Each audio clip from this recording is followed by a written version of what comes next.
Hey, hey, everybody. It's me and my big old forehead. I thought I could get Twitch under control, and apparently it's a whole thing. Twitch is, I authenticate it, you gotta authenticate it. You gotta get download an app to authenticate it, to get a barcode. I signed it up to YouTube. I gave them my blood. I gave them my DNA. It's still not enough. Hey, Zoe. Thanks for joining in. Man, Twitch is a little more complicated than I thought. I thought you could just I set it up, and I was like, all right, I got it. And I thought you could just go boop, and then it would, and then it would just, go live like YouTube does. It does not. Twitch is fucking nuts. It's a little too much for me. And they kept I have to have an authentication code every time. And they don't just text you the fucking code. They got to email it to you, and then you got to download another thing. It really makes it difficult for just anybody to stream, which I guess is good. I guess you just don't want any old Joe streaming on your Twitch account. It's very difficult. But welcome. I'll just do it on YouTube, and then we'll do Twitch next week. And I have it already set up to go back and forth. I gave up. Hi, Mike. Happy Friday. Hey, Jessica. Thank you for showing up. I know it was very confusing because I was like, I'll be on Twitch, and I was just so confident I had it figured out. I don't have it figured out. YouTube is just as good. Thanks, Danny. But we're here. Fuck yeah, Amy, pack up that bong. I am drinking some Sprite with a little bit of whiskey. Cheers. If you're new to this, I do it every Friday. We're doing it a little bit early this week because 7 is a little too late. So we're doing 6 o'clock. And, we're going to rock and roll. And you can kind of come in, come out. It feels like you're in a bar, really, because I miss bars. I was thinking of the other day, I was like, I want to drink somewhere that's not my home. What is it? Where can I go? What is this place called? It's bars. I forgot about bars. But we're here. Oh my God. Twitch is just a nightmare. It is an absolute, and I got some candles. I'll light them and see, because I don't have I'm so technology improficient. I don't have a ring light, but I have candles. I cried today because I wanted a goddamn bar. I want beer lines that haven't been cleaned in 5 years. Yes, Zoe. I want flies in my drink. I want fruit flies. I want a surly bartender that's a bitch. Just tells me to get the fuck out. I'm putting these candles all over my computer. So hopefully I won't burn everything to the ground. Again, no ring light. This is how technology improficient I am. I don't even have a studio. I'm just doing this outside. Sometimes you can hear cats fucking around the corner, but it adds to the ambiance. Look at this. This is too much. Yes, drunk bar bathroom chats. Women just feel alive in the bathroom. Is this light too much? I can always just tone down my homemade ring light by doing this. There we go. That's perfect. Oh, man. I should have known. I mean, I wasn't raised in the tech savvy world. I was raised in a time where you could just fuck up and nobody knew about it.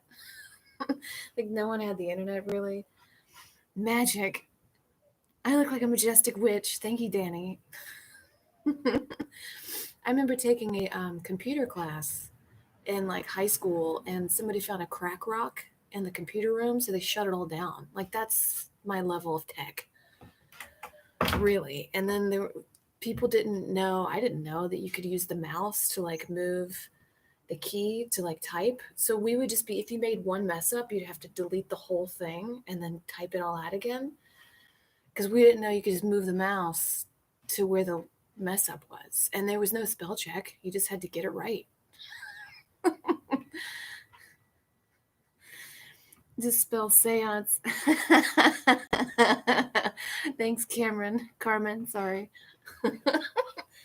Yeah, I kind of like this homemade ring light. I look like a mess because, again, I thought I'll get it up on Twitch so easy. And then it was half hour into it, and I was like, what do I gotta do? What? So I didn't really have time to get ready. Homemade ring light. I do like it outside. I prefer being outside. You can hear helicopters. I live in Hollywood, so occasionally you'll hear wow, wow, wow, and some shit will go down. I almost went to Ralph's today to get some ingredients for my show tomorrow, my cooking show. And I was like, nah, I kind of want to like take a nap for 30 minutes. And I'm glad I did because I heard a helicopter.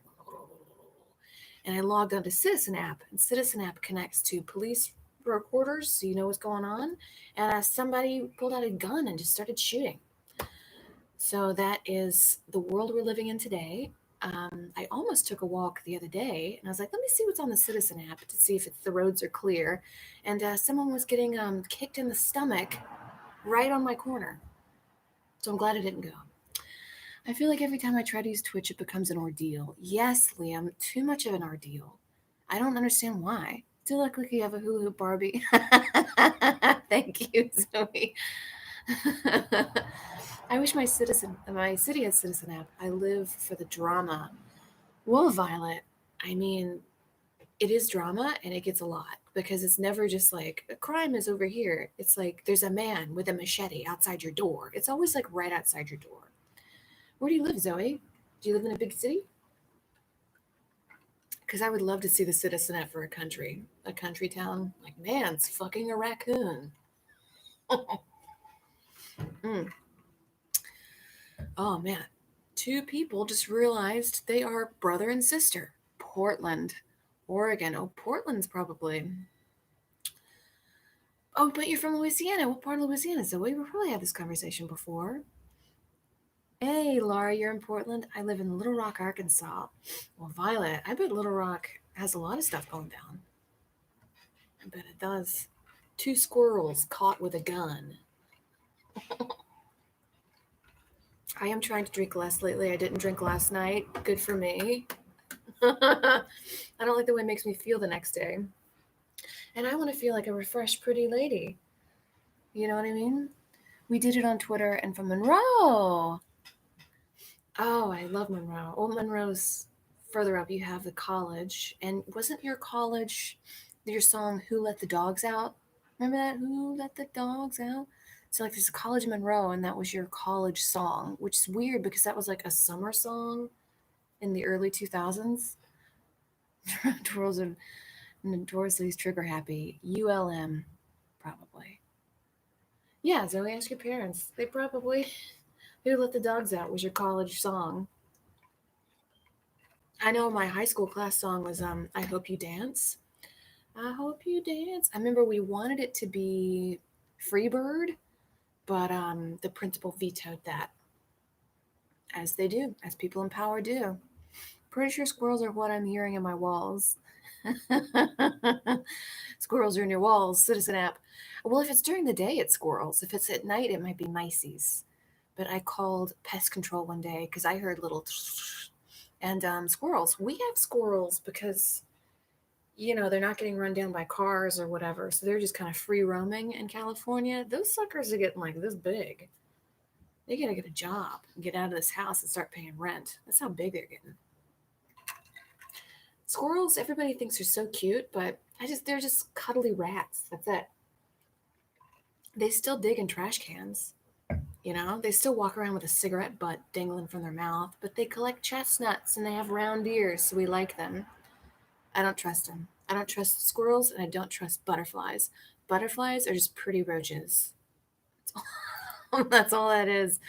They still land on human shit and go flutter off somewhere else, but they're just like blue and pink, so we like them more.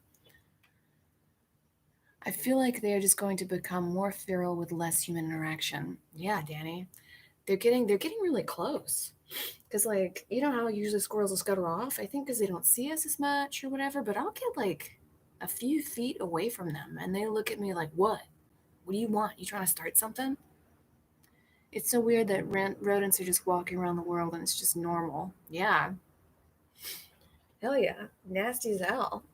They go eat human shit. I've seen like, because again, with the dog back there, there's shit all over this house. There's shit all over there. And I pick it up and I tell the neighbors, please pick up the dog shit. And they don't. Well, they do for like a week and then they forget. And there's so much fucking dog shit out there. And then we have a dog, it's very sweet, but he'll go out and lick the dog shit. And then he'll come in and try to like lick on me. No.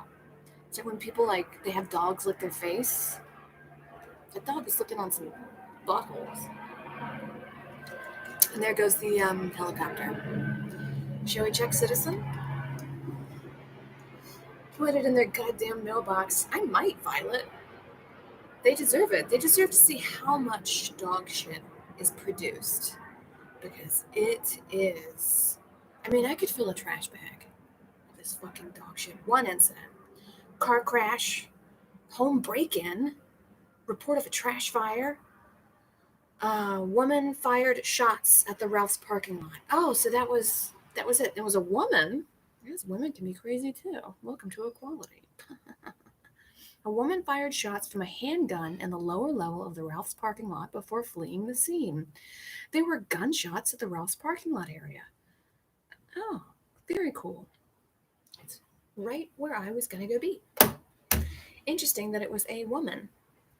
Usually ladies don't do that. They're not as trigger happy. But, equality. Nutria rats are living parked by my house in Portland. Oh, nutria rats are huge. They're huge. And I think in Louisiana, they tried to have because nutria rats are just like overwhelming the population and like eating everything. And I think they tried to have like a nutria rats are cool to eat thing to like reduce the population, but rename them if you want that. I'm not going to eat a nutria rat burger, which is what they were doing. The Soviet love hammer citizen. The Soviet love hammer.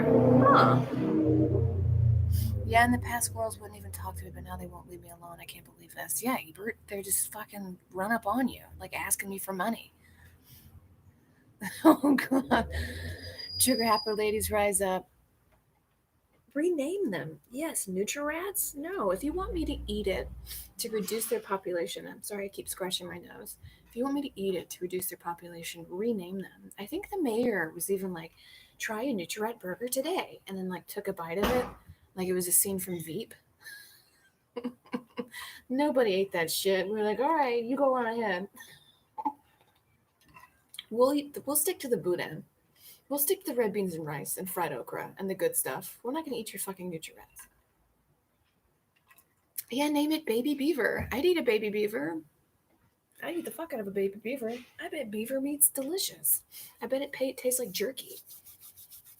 What's a meat you've eaten that you would never expect to have eaten? I've definitely eaten goat brains. They were delicious. It was like a meaty butter. Boudin, of course, frog legs. That sounds awful. Hey, Emery, thanks for joining. That does sound awful. What else have I eaten? I was not on board with the like eating worms and bugs thing because that's like a big conspiracy that next the elites are gonna make us eat bugs, and I was like, I'm not gonna eat bugs, and I was like, wait a minute, I love crawfish. There's roaches. You ever been to a crawfish boil and you just fucking shove them in your mouth and then you look like an hour later and you're just like disgusted with the amount of crawfish you ate and they look like roaches. You're just cracking them open and like sucking the heads out of these bottom feeders. I love them. Gator, I love alligator. Yeah, it's pretty norm. You eat puffin, Laura? Yeah, alligator's good. I like it blackened. I like a blackened alligator. You're not supposed to fry gamey meat. It becomes because gamey meat's already kind of juicy. And when you fry it, it's like too much. Hey, Laura.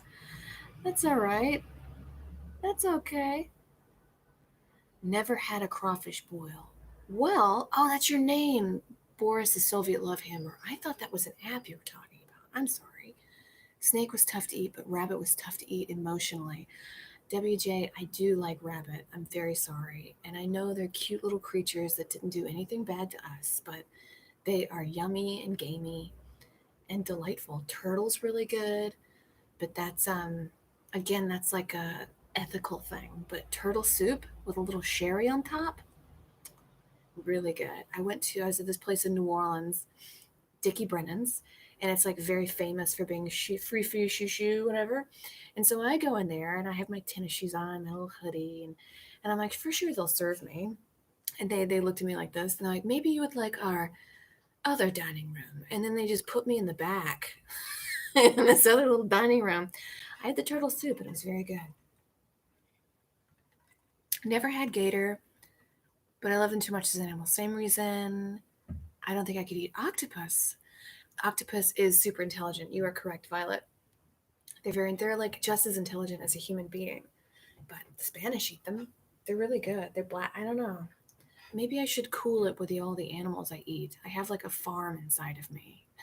I have like an whole ecosystem of animals dying in my stomach. Octopus and alligator just fighting it out. Rabbit is so tasty. Yeah, they're tasty, Danny. I worked at a Mexican restaurant in New Orleans on Magazine Street, and there was a seafood place across the street, and this lady came up to the Mexican place and asked the chef to fry some. Yeah, that's the thing about New Orleans is you can just walk in the kitchen and be like, y'all fry this up. Can y'all cook this for me? And they probably will.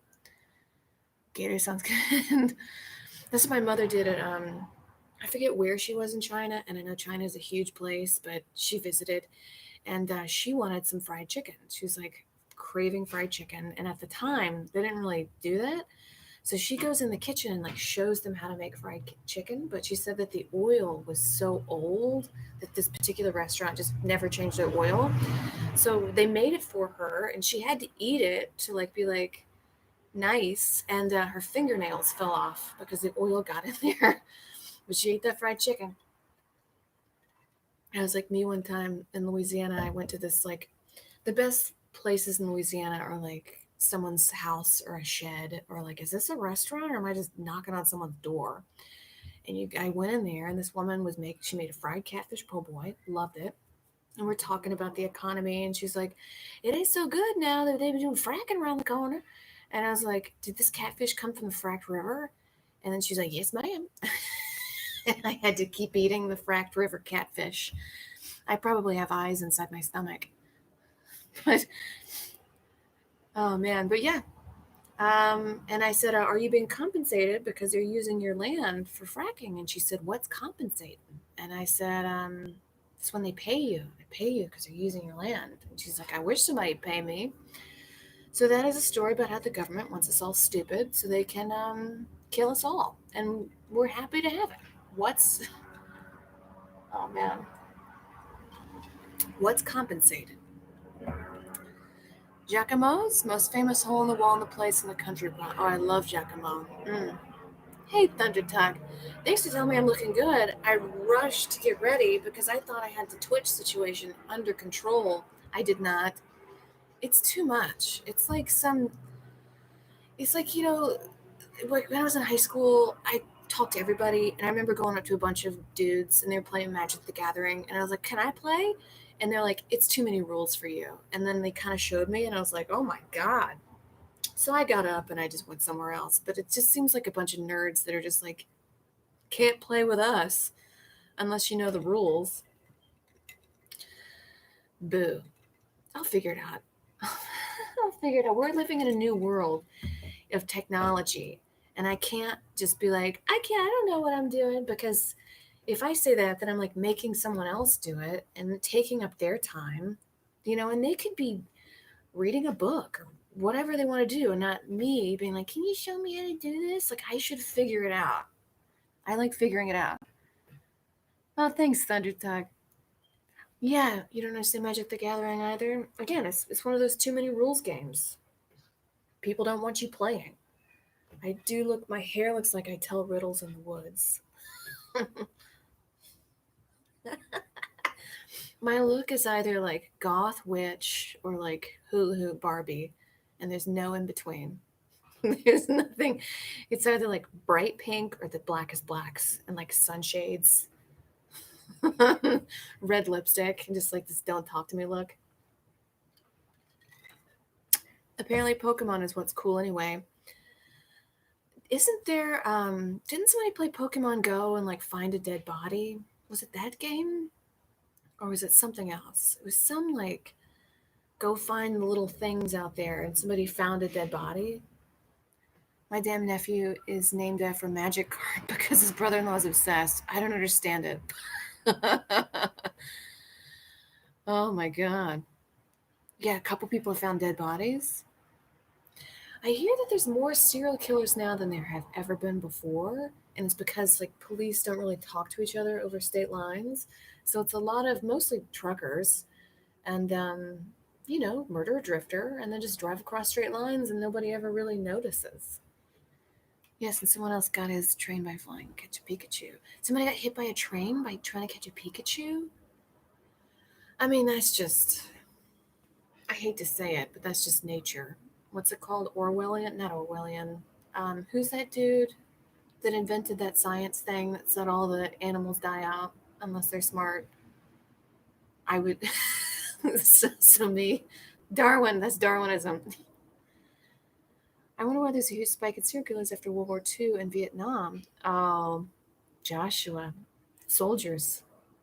People coming back over and they got that kill blood. They've tasted the blood of death. And they do it again. I mean, I guess if you like, I've never been to war, but I guess if you're doing it and you're just living in the trenches and you have to kill the people with the different coat, then you can't just come over and like go eat at Applebee's and expect to be normal. You can't do that. Go and just look at the menu and be like, what's a 5 for 5 deal? And just thinking about that child you murdered because you thought they had a grenade in their hand. That's not funny. Randonautica. I love Randonautica. Yes. If you don't know Randonautica, and I do believe in like a lot of the theories of it, because Randonautica, it finds these places on Earth with something about the lines. I do think that Earth has some of the lines that cross make it more magical than others. Like, if you notice, every hometown has that one White Castle where people get shot at every weekend, and it's like right there on that spot. Or like one building that keeps having a business that gets run down and another business comes in and another business comes in. Or like one spot where everybody goes to make out, right? And it just kind of naturally happens. So Randonautica like finds these places and you set an intention. So I do believe setting intentions before you go somewhere. Like I want to find money. I want to find love. I want to find peace. I want to find death, sometimes people say, which I don't know why you would fucking say that, because you will find it. You'll find what you're looking for. And they go out and they find it. And I've seen some like TikToks of people saying, setting an intention for money. And they keep wandering around and they're like, I didn't find any money. And then they'll like find $1 stuck in like a loo or a porta potty. You'll find it. I just looked up what crawfish are. Mike, yeah. They look like roaches, but they're delicious. Ley lines. I think that might be it. Yeah, bourbon weather. I believe in them too. This like kind of like how New Orleans, like if anybody's ever been there, it feels like different than anywhere else on earth. New Orleans, like you walk around, it feels like haunted and wet and like ghosts. Even if you don't believe in ghosts, you'll tell somebody, oh, I saw a ghost in New Orleans. They'll be like, I believe you. Like even the most staunch atheist will be like, I believe this story somehow because it took place in New Orleans. 2, 3, 4. We are the Jumbo Shrimp, come to play the game. We are the Jumbo Shrimp. Oh, ah. I'll be honest, I was never on that Roundtable episode, but I was on Roundtable a lot, but I always just kind of mouth on along with it and laugh. I like it, but I wasn't there when it was in the invention of Jumbo Shrimp. I'm sorry. Everybody leaves. Everybody leaves the chat. But ley lines. 100% agree with them. I mean, I think indigenous people agreed with them too. Sedona's supposed to be a place of worship, they said. And I was like, yeah, whatever, a bunch of fucking rocks. And I go and I was like, oh my God, like it's the majesty of it all. And then they like the lines in the rocks, you can see time, how time has passed. I had a very weird trip because I went to Mississippi first to see my mother. And people in that part, they only think the Earth has been around like 7,000 years, and that's it. And dinosaurs lived along humans, and everything else is a lie. And then right after that, I went to the Grand Canyon, where it was like, this rock has been around for billions of years. My brain was like trying to juggle those two theories. Amber, do you know what your moon sign is? My rising is Taurus. I'm a Cancer, and my moon is Sagittarius. So that's why I love travel, and I like working out. It's a fire sign. I think Sagittarius is a fire sign. Ryan Table taught me you have B cups. Well, Thundertuck, I actually have C cups. They grew. That's fun. Amber, I'm the one who talked to you on Twitter about Sedona. I'm going in March. Oh, yes. I'm so excited for you, Zoe. You're going to have so much fun. You should go see an alien thing. You should go see a psychic. You should go eat at Mariposa. Like, they're nice. You might spend a little more money, but like have one nice meal, because they're phenomenal. And you sit, the view is so beautiful. And when you go to these places that like the view is really beautiful, you're like, the food's probably shit, but it was delicious. 4-star chefs. You're sitting in the mountains. Mariposa, wonderful. That's a good ass mix. It is indeed a fire sign. Ah, Danny, yeah. I think I looked at my thing, and I think I have because there's other houses your placement's in. I think I'm a lot of fire signs, which would make sense because you read a lot about Cancer, and we are very homey. We're very loving. We're a little more closed off, which I am, but I also like to travel. I like to work out. I like have a zest, and that was never mentioned in Cancer. And I was like, why? I feel like I'm not copacetic with this. But then I looked at my whole birth chart, and I was like, oh, this makes sense. Do you ever go to North Mississippi Hill County picnic? Bourbon weather. I've never been to North Mississippi. That it kind of scares me. I've driven to North Louisiana, and that was like a what are you doing here? Like that kind of vibe. And I don't really travel a lot. Like I love traveling like hiking or tourist towns, but Northern Louisiana is one of those what you doing around these parts. I'm gonna make you squeal like a pig. Not really traveling there. Violet, you're a Cancer? Oh yes, what's your rising and moon sign? But Cancer's water, that's an interesting mix. Yeah, it's water and fire. This is me and my light. What do you call it again? Ring light?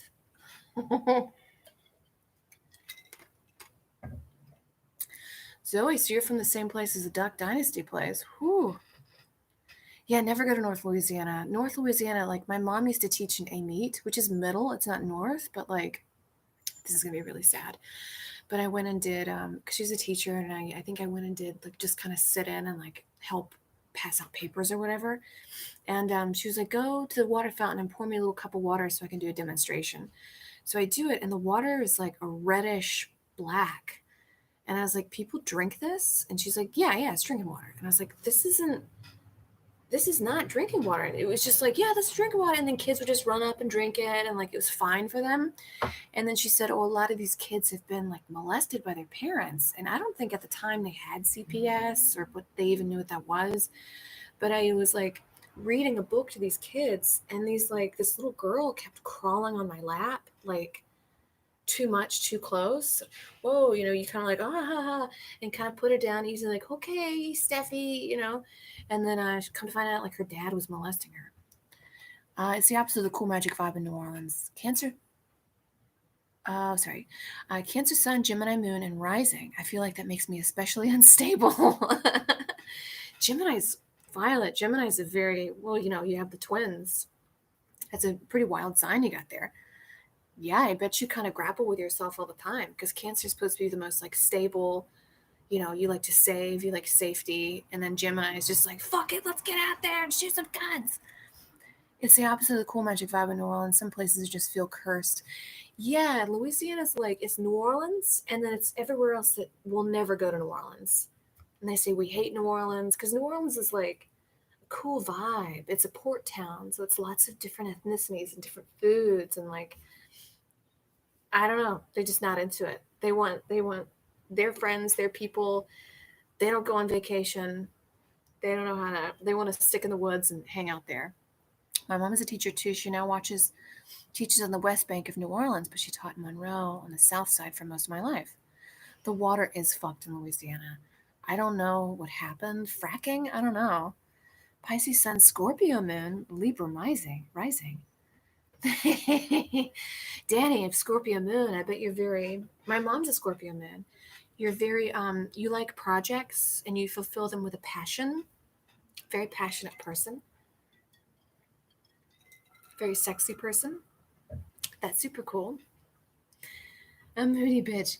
Yes, it's good to understand like what rising and like sun and moon signs are, because nobody's ever like 100% their one sign. And that's why a lot of people read zodiacs and they're just like, this doesn't make any sense. And I used to be like, oh, I don't think it's true. I just think it's funny. But now I think it's true. And I'll straight up tell people, I don't care how crazy I fucking look.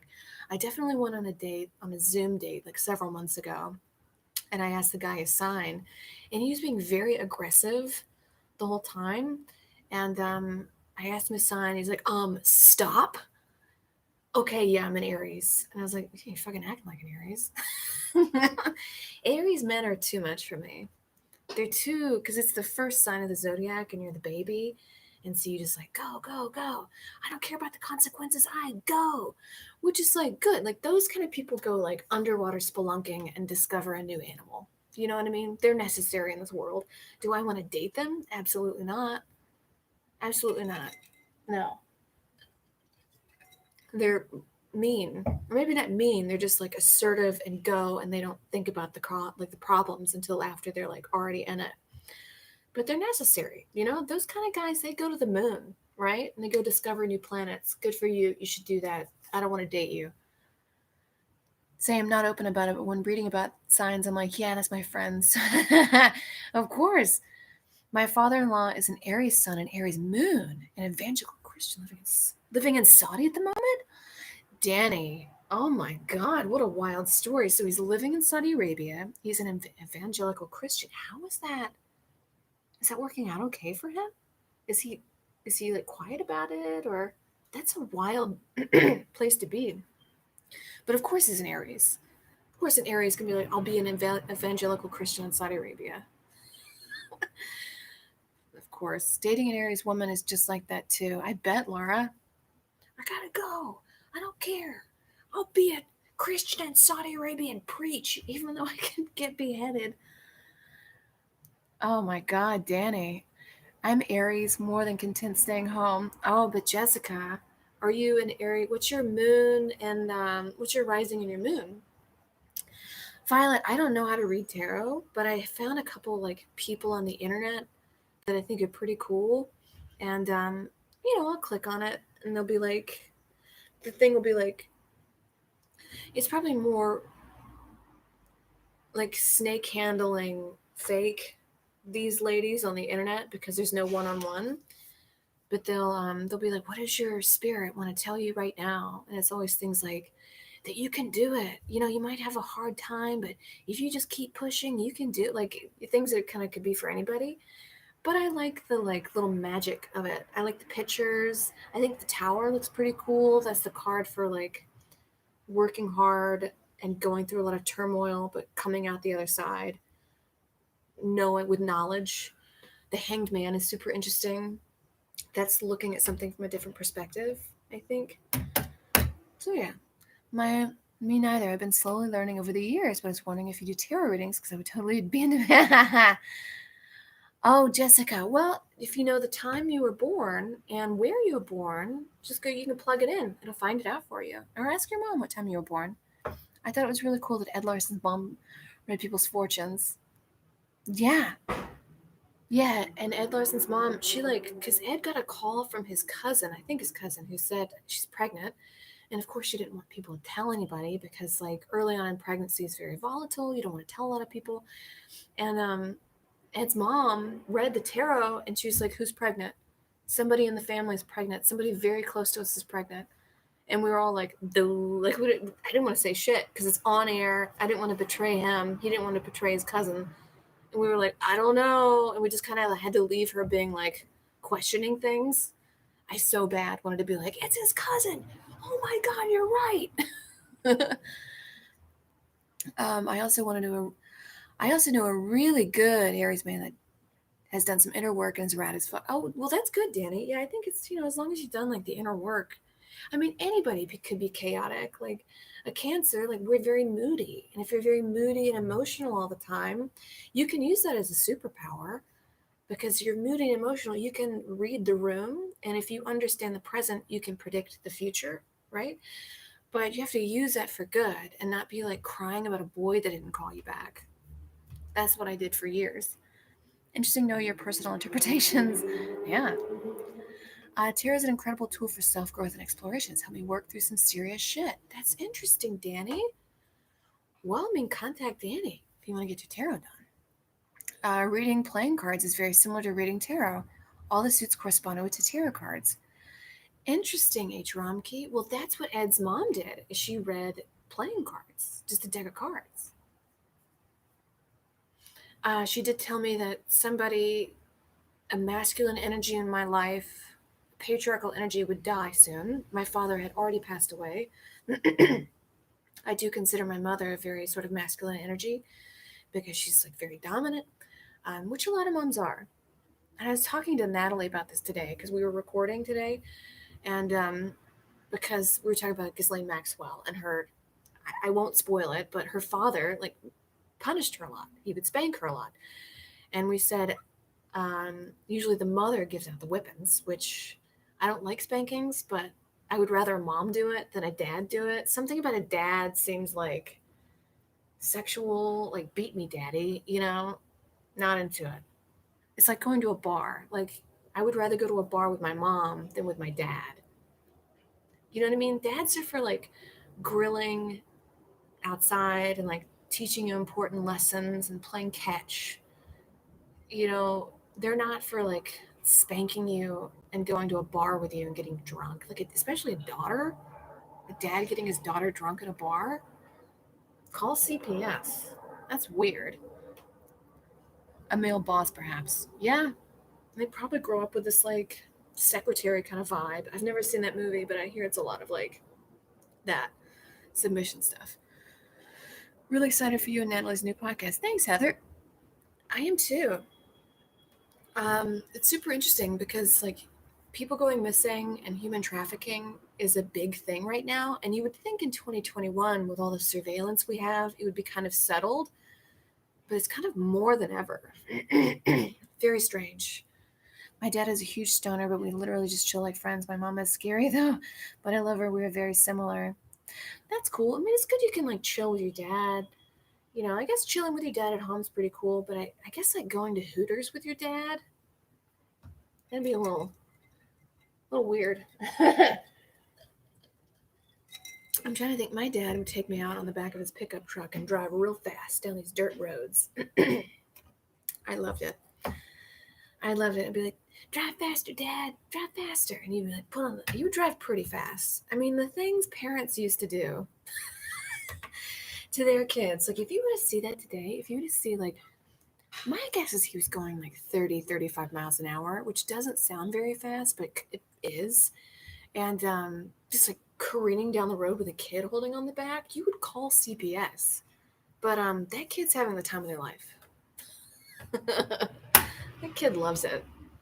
Let me take the candles off the computer. What? I don't know about the upcoming podcast. It's going to be on Spotify. Yeah, Davies is going to be on the Spotify. We're going to talk about like missing women. It's primarily missing women. I mean, men do go missing, but women primarily go missing more, I guess. But men go missing too. And we talk about all of that called Someplace Underneath. People that are like, where are you? Because they could still be found. You could find this person. They might be like locked away somewhere.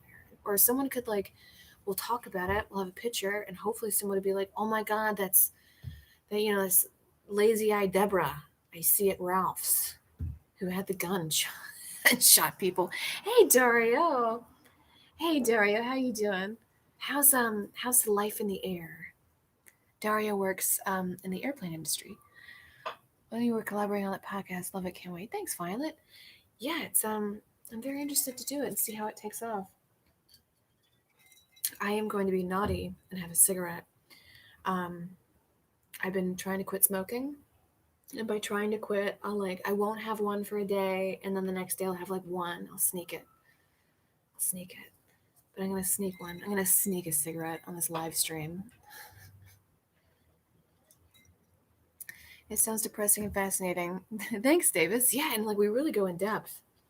Some of the stuff about Ghislaine, I called it Ghislaine, but it's really get is forget how to pronounce it. But we do go in depth in her life. Fuck her. You're right, Danny. Fuck her. She was complacent. She knew. She knew exactly what she was doing. And in fact, this is not so much about her, because I'm not really giving anything away, but a lot of human traffickers will use women as bait because you're just like, oh, especially like older women, you'd be like, oh, I trust her. I trust her. I mean, I for sure almost fell for it once. I like went to this, and I'm sure I've said this on this live stream. I kind of tend to repeat my stories, but it's like I like walking around at night, my Sagittarius self, and I walked around. I heard this music coming from a bar, and I knew something was awry when they patted us down to get in to see if we had guns. And I was like, okay, I'm still going in there alone. And this older woman comes up, buys me a beer, and then she buys a whole 6-pack and says, "Come to my house." And I was like, "No, I think I'm cool." I think I literally talked about this last stream. I lied and I said I'm just gonna go to the bathroom. And I fucking ran. That's what you gotta do. Wouldn't you do more spooky? Just be like, I gotta go to the bathroom. Just fucking get out of there. Totally random, but I wanted to say thank you for the recommendation on Gumbo Boy in Duluth. I don't live there, but I passed to it on my brother who's eating it tonight. Fuck yeah. Fuck yeah. Ask your brother how it is. I hope it's good. That's great. I'll tell my friend. Oh, I'm so glad, Caitlin. Yeah, Heather and Violet and Laura. Yeah. So, like, a lot of older women are used as bait. And I definitely went in this bar. And then, I chatted with this older woman. She bought me a beer. She seemed really nice. There was a band. Um, I speak un poquito español. Hablo un poquito español. And she spoke a little bit of English. We managed to make it work. And, I kind of realized halfway through my beer that she was a human trafficker because she kept pushing for me to go back to her place. And when I said yeah initially, and I thought about it, and I was like, no, wait a minute. And so then I said no. And I know whenever people like shut off and give you that silent bitchy treatment, that she wants me to be like, oh, okay, I'm so sorry. I don't want to make you upset. I guess I'll go with you. But I know that little game. I know that little game that people do. So I said, no, and she got all pissy and then like mad. And I was like, I'm just gonna go to the bathroom real quick. And then I fucking booked it out of there. He said it was great. Yes. That's awesome. I'm so happy you got Gumbo Boy. That's scary. Can't just be in a threesome anymore. No, Violet. Can't just be in a threesome anymore. Always trust your instincts. You're right, Dario. I think it's crazy how close people can come to disappearing forever without even knowing it. It's good that you can analyze those situations, but man, is it scary out there. Yes, it is. And you're right, H. Rumpke. Never go to the second location. I made that mistake once. I got in a fucking, again, habla un poquito español. I was in East LA. I was living in East LA. I'm for sure, I know I've said this on the stream before, but I'm putting my key into the apartment and I hear music. I hear a mariachi band. And I was like, music. And I go in this bar. I have a great time. Kind of barely speak with this lady, an older woman again. And then she's like, come with me, we party. And I was like, all right. So I get in a cab with her and I'm like sitting as a mariachi guy next to me and the lady and the driver. And she's calling the shots and she has like a flip phone and she's like contacting people on a flip phone, already kind of weird. And then so we pull up to a house and the mariachi guy runs into this house and we wait. We wait for like 2 to 5 minutes and then he comes back out with a smile on his face and they do it again. And I was like, oh no, we're on a drug run. I'm on a drug run in East LA in a taxi cab. So I think I say something like, I'm tired, I want to go back. And I get them to drop me off at the bar, not at the apartment. So they don't know where I live. And they drop me off and I have like a couple bucks cash and I know what's going on, but I want them to think I'm stupid. So I give them a couple bucks and I can't translate it in Spanish, but I know he said like, what is this dumb bitch giving me money for? And the woman said she thinks it's just a cab ride, take the money. And so I did it and I got out. I was like, bye. And they sped off and I was like, oh my fucking. Accidentally went on a PCP run in high school, Monroe, Louisiana. Good times. Yes, Zoe, that's Monroe, Louisiana. That's a PCP. That's a PCP town for you. Nobody in those like bored southern states does like normal drugs. Like nobody just smokes weed and that's it. They do like PCP or spice or crack or heroin, you know? It's just like more, more, more. They want more, more, more. They want to end their lives because they see no future.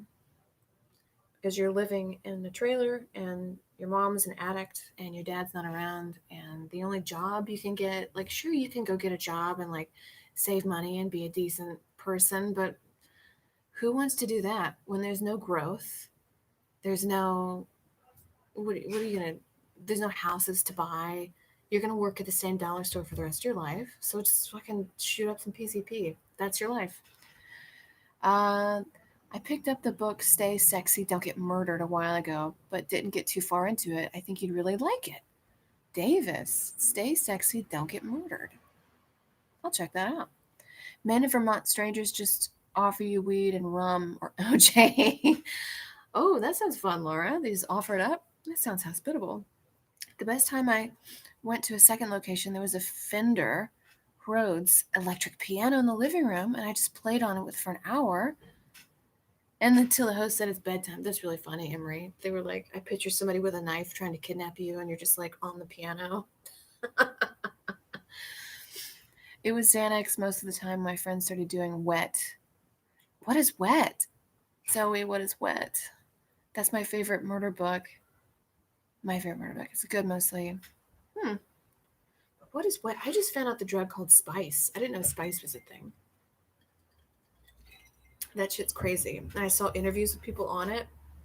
They're not on this plane. They're like you know how you could even be on coke or something and still be talkative. I mean, granted, you'll just steamroll over people's ideas and just talk and talk until like sweat. But like Spice is just like, I see bats, you know, like, and you can't even like form a sentence. Dangerous. Wet is PCP. Ugh. That's just, I don't like it. I'll drink. I'll smoke. I'm about to have a cigarette. I feel really bad. I'm sorry. I'm sorry. But ever see the videos of people on salvia? Oh, that guy 0444. Yeah, they like fall. I've tried salvia. I didn't feel anything. Granted, I did get it in the mail from Canada, so probably wasn't real. I did spice once and I thought I went to hell. Oh my God, Heather! You thought you would so. What is spice like? What is spice like, Heather? My mom's got nerve damage and ran out of the Vicodin once, and her coworker said just go down to high school and see what they got. Oh my God, WJ. So many times I went somewhere dumb with a stranger in the name of adventure. Stardust, yes. One time I went to like after hours parties in LA, and like I got in a stranger's car. He's like, I'll take you to the next party. I was like, sure. It was like 4 a.m. I got in some stranger's car. He never touched me. We never did anything, and he dropped me off. He's a nice guy. I mean, I could have been gone. Is spice like robo tripping? I don't think so. Wait, spice is like I don't. It's a similar feel. Rural Arkansas, I feel for you, WJ. Damn. I mean, the videos I've seen of people on Spice. I mean, Heather just said she thought she went to hell. They're just like, wah, wah, and like their eyes are shaky. No way. I'll stick to my whiskey and Sprite. No fucking way. I feel like alcohol it's still a dangerous drug. Like if you speak to long-term alcoholics, you can't quit alcohol cold turkey because you'll die. Um, Alcohol is very dangerous, but I feel like I could have like, I mean, I've been sipping on this for like 50 minutes so far. Fine, you know. But like cocaine, you got to do a bump like every half an hour. You just can't stop because you don't want to go back to reality. It's like mushrooms. When you're like coming down off of mushrooms, It's the worst because you're just like slowly losing that magical realization and you want it back. You want the rainbows back, but they're not coming back, baby. You're going to be sick for like a week. That's why, like, I don't even do a whole lot of psychedelics. Every time I do psychedelics, it's been years, but you'll have a great time and then the come down and I'm just in bed for like I can't like a week. My brain and my body is just like, what did you do? And then I have a job, or I did in the old world, but I mean I still work now, but like I have things to do. I can't just lay in bed on a from like a bad acid trip, and like chug Gatorade for 6 days. I have things to do. Hmm. Every time I did road trip in high school, my older friend told me it was more fun to be in the complete darkness. So we would take a bunch of Freds from me, see brand pills, and sit in the dark. Oh, that sounds bad. Gotta smoke weed on the come down of shrooms. That's good, Stardust. I never did that. Look at this. Look at Stardust. Helpful tips on the stream. I can't do coke because I can't stop and then I cry all day the next day. Yeah, because you're taking all of your brain naturally has all the happy stuff in there, serotonin, I think, and it just puts it all out there at once. So that's why you feel so good. But then is your brain has to recreate it, it has to work for it again. So I just get like wildly depressed for days. And like I'm an artist, we're all artists here, so like you naturally get kind of depressed, but not like a can't get out of bed, want to end it all. I don't want to be there. No way. I want happiness. I never lived in Arkansas. Just spent a lot of time there since my family lives. I love visiting now. I bet Arkansas is really beautiful. The one time I've done Molly, I was like, oh, this is the one after feeling I couldn't get addicted to anything else. Yeah, Molly's a happy drug. Just has problems. I stopped drinking and doing hard drugs because it fucked with my bipolar. Oh, yeah, Danny, like if you're bipolar, like, or like touches schizophrenia or whatever, drugs, nah. Now I just smoke a ton of weed and not want to cry every day. Good for you figuring it out. New Orleans Coke is serious Coke too. Arkansas is beautiful, Zoe. Yeah, New Orleans Coke. I've never done Coke in New Orleans, but from what I've heard, it's like, from what I've seen and talked to people, it's the reason why the city is up all night. And I've turned down jobs there. Um, I got offered to work like on Bourbon Street. I would make a lot of money, but I said no because every single person I know who works on Bourbon Street has developed like a PCP addiction, coke addiction, some like upper drug because it is a stay awake all night kind of city. New Orleans is Vegas on crack. It's not uncommon to just like not sleep for 3 days. And I need sleep. I need my beauty rest. I need my face masks. I need my long hot showers. I need my workout sessions. I need my protein shakes. I'm, a delicate, dainty lady. I don't want to stay awake for 3 days and just like grind my teeth. You become a shell of a human being. I'll stick with poppers. There you go, Dario. Do some poppers on the back of that plane. Is it adding Sprite to 7-Up booze called a press? Maybe.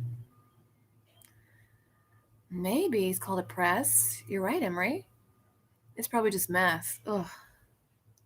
Working at a restaurant in New Orleans almost killed me. Yeah, Zoe. Plus, it's super busy because it's a tourist town. No. Mm-mm.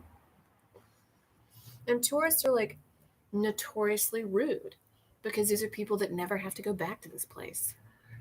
And they're on vacation, so they don't want to like spend a bunch of money on tipping you because they'll never see you again. I worked on Magazine. It's a whole different world down by Bourbon. Yeah, Magazine Street's a whole different world. Bourbon is, whoo, it's just vomit on the street. And like people will, I remember on my birthday, because I went to New Orleans on my birthday, 21st, and somebody pulled out a gun and just shot it in the air just because, it's Bourbon Street. And then a riot happened. That's just like normal Bourbon Street. It's changed because I was like, I think that was pre-Katrina. I don't know. Have I ever been to Memphis? I have not been to Memphis. I would love to go. Yeah, Violet's piss and puke. One time I was hanging out around Bourbon Street, and there was a girl who had a glow stick in her mouth. She's partying, like on a bunch of coke, and just kind of, she's like doing this. She drops a glow stick in the sewer water, and we all know it's not just water. It's piss and poop and vomit and horse shit and AIDS and blood and band-aids and all of the awful things. And then it drops in the water, and she looks around, wipes it off, puts it right back in her mouth. Puts it right back in her mouth. my British friend taught me adding a little Sprite. They call it lemonade in Britain. On top of your Stella is called a Stella top. It's weirdly kind of refreshing. Yeah, people would come in and they would order like a beer with a little 7-Up or Sprite on top. Shandy, I think they call it. I wonder what it would be like when they inevitably open weed shops on Bourbon. Probably more chill. The drunk tourists in the quarter were the worst. Yes, Caitlin, they're the worst. And they walk slow, and they like bring their babies down Bourbon. Don't bring your babies down Bourbon. Don't do it. This is not for everybody. This is for adults or kids who turn 21 and they want to get shithoused. What I tell people when they visit New Orleans, I say, go to Bourbon Street one time. Walk the strip just once. Get a hand grenade. Take 2 sips. Throw it away because that shit will fuck you up. And not only will you not remember the rest of your night, you're going to be hungover as hell the next day because what they put, I don't know what they put in that, but my brain is like, it's going to explode the next day. And also, people will look and see who's drunk and they'll rob you. So don't do that. But go to Lafitte's. It's considered the oldest bar in America. Bourbon babies. Noah sounds like they name their streets after things in my bathroom. Yes. Where's the hairbrush street? Spend time elsewhere in the city has so much more to offer. Yeah, like the Garden District. Even go down like is it called Magazine? But there's like another area that's like the new Bourbon, but it's like a little bit cleaner, a little bit nicer, a little more artsy. I do like going into the museums because the art museums in New Orleans are like, I mean, I think I saw a chess piece from like the 1400s. It was beautiful. It was like pink and emerald, some sort of pink rose stone and emerald stone. It was like hand carved, gorgeous. You can buy dinosaur bones there. It's wild. My pal got thrown in the drunk tank in New Orleans for 2 days. Oh my God. And that's like violent. Very sound. Thanks, Violet. One night at Pato's for the visitors, and spend the rest of the time in the Garden District in Uptown. Frenchman. That's right, Zoe. Frenchman Street. Frenchman Street's good. I would say I much prefer it than Bourbon. Bourbon's a little trashier. Frenchman's a little more like better jazz clubs. There's like a hot dog spot I went to, and I got some like crawfish fries for like $5-6. So it's like a decent meal. Don't eat on Bourbon Street.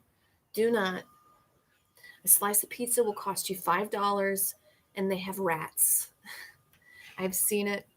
Also, don't get any of the gumbo on Bourbon Street. There's a place called the Gumbo Shop, and my brother used to live right across the street.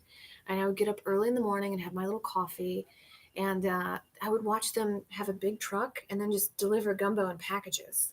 So they don't even make it in house. And it tastes burned. Don't eat on Bourbon Street. It's all like filth. It's not even homemade. I would recommend going. My friend's boyfriend owns a bar.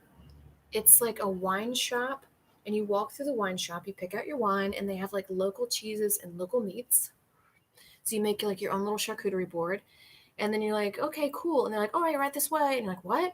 And they open this little door in the back of the wine shop, and it opens up to this huge patio with like a band playing and like all these like big picnic tables, lights, it's like very vibrant. You would never know it was there. It's kind of in the middle of nowhere, but it's really cool. I recommend taking an Uber. Don't park your car because it's kind of bad next to a bad neighborhood. So they will break into your car. The thing about New Orleans is there's some streets you just don't walk down. I mean, I do love just kind of like my intuition, like guiding me by the moonlight, but definitely like think about your intuition. And if you say, I shouldn't go down this street, don't go down that street. Because there's some places like just a certain parade, just like white people are not invited to. You just don't go. And my whole life I've been like, okay, I'll go somewhere else. I can go anywhere else. You don't want me here. Why would I go? But it's like that there. You just don't go. I forget the parade. I think they could call it like the Black Indians Parade. That's the name of it. I might be wrong, but I don't go. Go to Very Mart if you're in the quarter. If you're uptown, go to Parasols for great po' boys. You're right, Zoe. Zoe with the good information here. They also have drive-through daiquiri shops. My friends and I from New Orleans, we were talking about it the other day. They had this one daiquiri that's like whiskey and something else, and they serve it in styrofoam cups. And they couldn't finish it one night, so they put it in the freezer. And the next day, the whiskey, like whatever was in this daiquiri, ate through the styrofoam. But they're intentionally made to like make you forget about the evening. They don't skimp. Zulu. That's right, Caitlin. Zulu Parade. If you're white, don't go there. I've never been to New Orleans, but I just passed by the chance to celebrate New Year's Eve there with my uncle. Oh, yeah, Davis.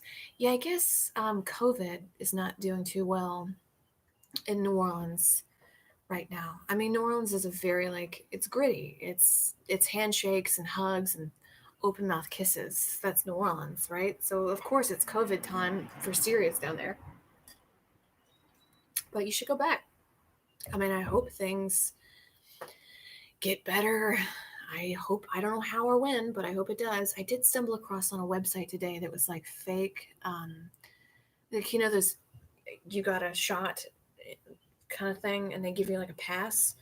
And somebody had like a PDF version, and they're like, "Yeah, just fill it out and lie and say you got it." And I was like, "This seems illegal."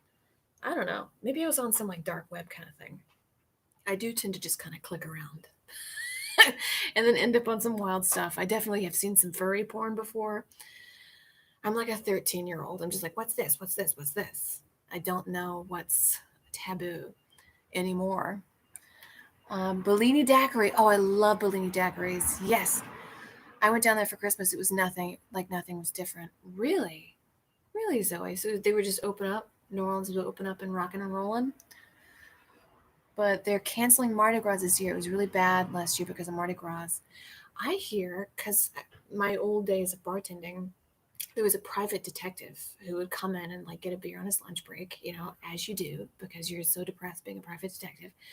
And I told him I was from New Orleans, and we get to chatting. Apparently, a lot of serial killers go to the Mardi Gras parades. They like having fun too, and they feel like they can have like some animosity with a mask or whatever.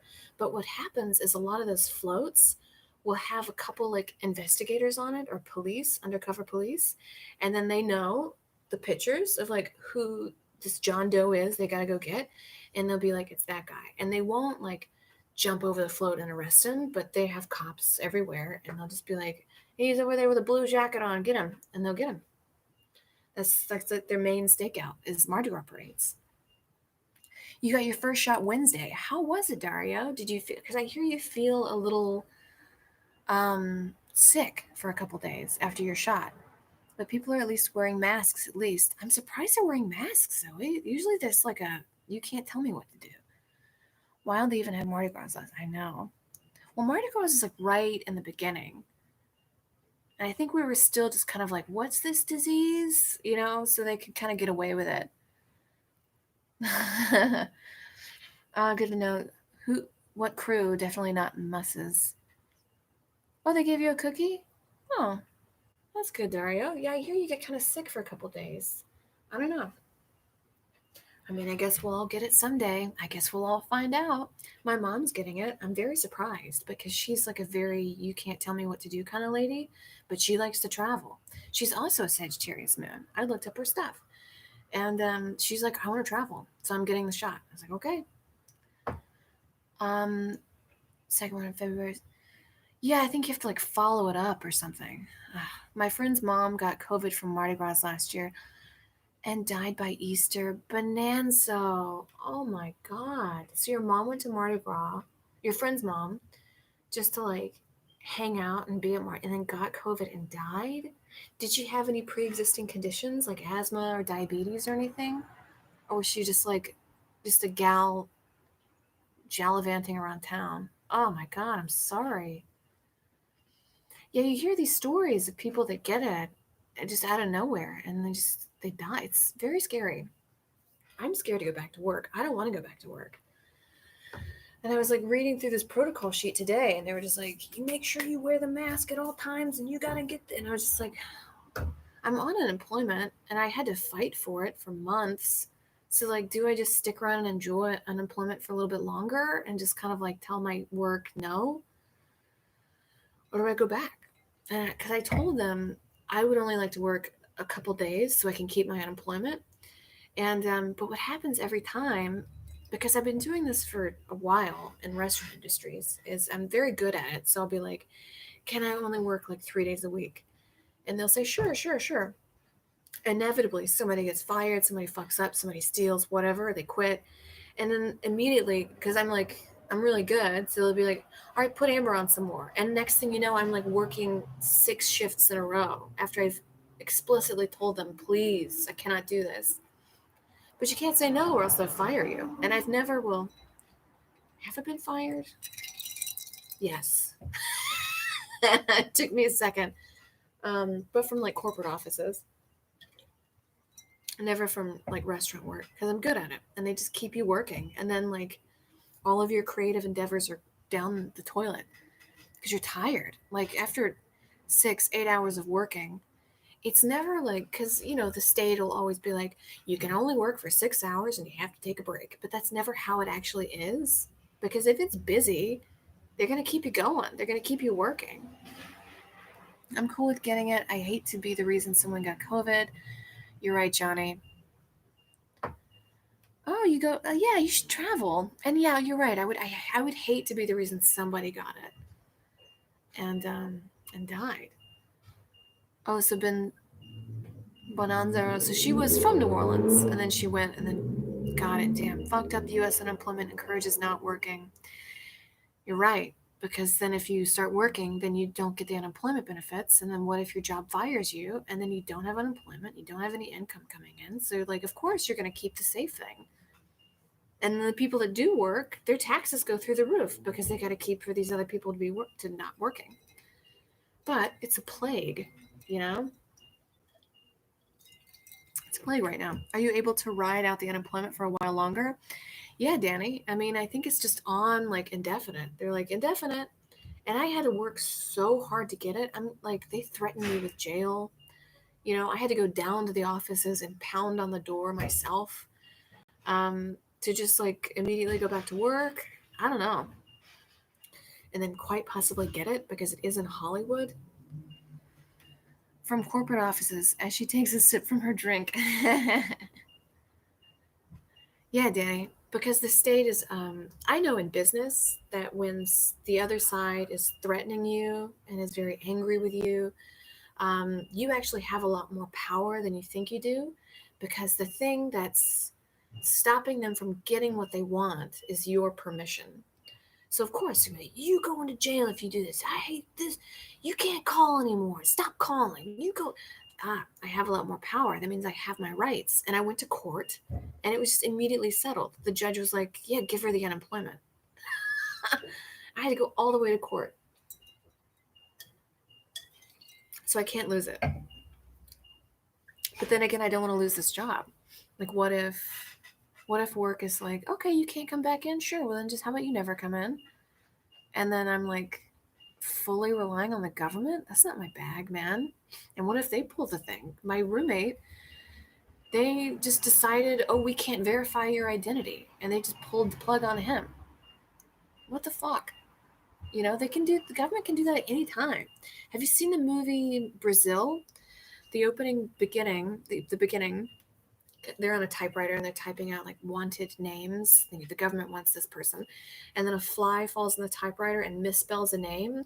And the whole movie is about this innocent guy running from the government because they think that he's, committing treason. He's done nothing. He's just a normal dude. But that's the name of the game. I'm going to take these candles off my computer because I'm afraid I'm going to ruin my computer. Is this okay? Is that better? In case you're all just tuning in, I don't have a ring light, but I have a bunch of I'm really just doing a homemade stream here. I don't even have because people usually sitting inside in a desk playing a video game, and it's all very controlled and bleached, I guess. And I'm just like, fuck it, I'm outside with the cats.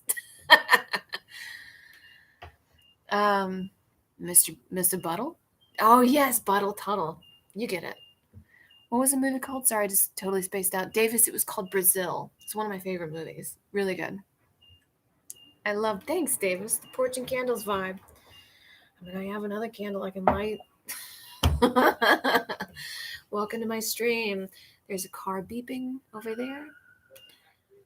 Occasionally I'll check Citizen app, and that's fun. A woman pulled out a gun in the parking lot at Ralph's. There was a helicopter circling earlier. It's Hollywood, baby. You're set up way better. Thanks, H. Rumpke. You do what you gotta do. Sometimes a little homemade, making it work without having to wait for the right ingredients works much better. Like with my cooking show, I didn't even have a tripod. I was just putting books up and then balancing my phone on the books because I wasn't at the time. I was like, I'm not going to order something that could potentially have this unknown virus on it. Now we're all ordering from Amazon, but right in the beginning, it was danger. As long as you respectfully explain that you don't feel safe, they would probably welcome you back with open arms when you're ready. It's hard as hell to find good, hardworking, intelligent employees. You're right, Stardust. And I don't steal. I feel like as long as you... Well, I'll recant this because jobs usually don't give a fuck about you. And you work your whole life for them and they'll deny you the pension a week before you get it. You know what I mean? But I feel like restaurant work, if you don't steal, if you know the menu, if you're nice with your coworkers, and you have regulars, they'll keep you. I have lots of regulars. People really like me because I remember their order. I remember what's going on with their life, and that's what people want. Anybody can make a mojito. Can you remember what's going on with their wife? So, that fucking truck and the beeping. I'm sorry if the beeping is bothering you guys. You have more power than you think there too. Well, Bonanzo, I'm drinking Sprite and whiskey. There we go. Again, I'm sorry. I hope that beeping's not bothering you. Sometimes we'll have cats that fuck in the alley and you can hear them scream. There's one cat back there that's screaming. It's fun. I miss going to the bar, sitting down, and not having to order. Yeah, Snake with Arms. I would remember, I would come up and I'd be like, the usual? And be like, exactly. Or I'd be like, 2 flour tortillas with carnitas and no pineapple. Yep, okay, got it. And they would, love it. To know exactly what you want, know what's going on in your life, and to also give some solid advice. I give really good advice. People come in for my advice. They come in on their lunch breaks because they work in corporate America. And they work in these big tall buildings, and they don't want to sit in a microwave around a microwave and watch their lean cuisine spin for lunch. They want to go and they want to talk about their problems and have a beer. The truck sounds like a little bird. So, well, maybe they'll drive. I think it's like a FedEx truck, and they're probably going to drive away soon. PBR shot 4 more than chicken fingers. Fuck yeah. That sounds good, Snake with Arms. My regular was, I would always get at this other bar right around the corner after work. I would get a Bud Light, a shot of tequila, and a slice of pepperoni pizza. And they'd be like, the regular? The usual? Yep. And they'd deliver it, and I'd tip. So good. I'd tip them so good. And sometimes they'd come out. They were really fun. One time they came out with a bottle of mezcal with a scorpion in it. And I was like, shot for me, please. I think it was like $10 for the shot, but I want to try the scorpion whiskey. Oh no, didn't see someone else was doing whiskey and apple as well. Whiskey apple juice is my favorite. Yeah, I almost got apple juice. I hated that. I would always start out with something different, so it was a drag when somebody just opens a course for me and walks away. Yeah, Emery, sometimes you want to try something new. I know. Don't you want to slice? And pepperoni pizza's good when the pepperoni curls up. When it's flat and greasy, I'll pass. Yeah, you tip enough. Yeah, and if you tip enough and you keep going back and you're a regular, and you grease their palms with cash, they get you free shots. I miss a buyback shot. That's what I miss. I miss not having a beeping sound. But I miss a buyback shot, like order a beer and a shot, and then like half an hour later, they know you. I'm a bartender on the corner. I tip well. They just fucking bring you another shot without you even asking. I sound like such an alcoholic. Has anyone ever tried that Best Made sour pickle beer? No, but I love pickle juice. Keep a jar of pickle juice in your fridge, like after you're done with the pickles. If you have a hangover, just drink that. Or like add it to your tuna salad for a bit of acid. Really good. When I lived in New Orleans, I would drink beer all day during work and afterwards, and then eat fruit during the day, followed by a half po' boy. Ooh, bonanza. Yeah, so half a po' boy, fruit, and then just beer. That sounds great. I mean, you're living the like Middle Ages diet, where they just drank beer and had bread all day. I had snake wine in Thailand once. Ooh, yeah, Dario travels all over.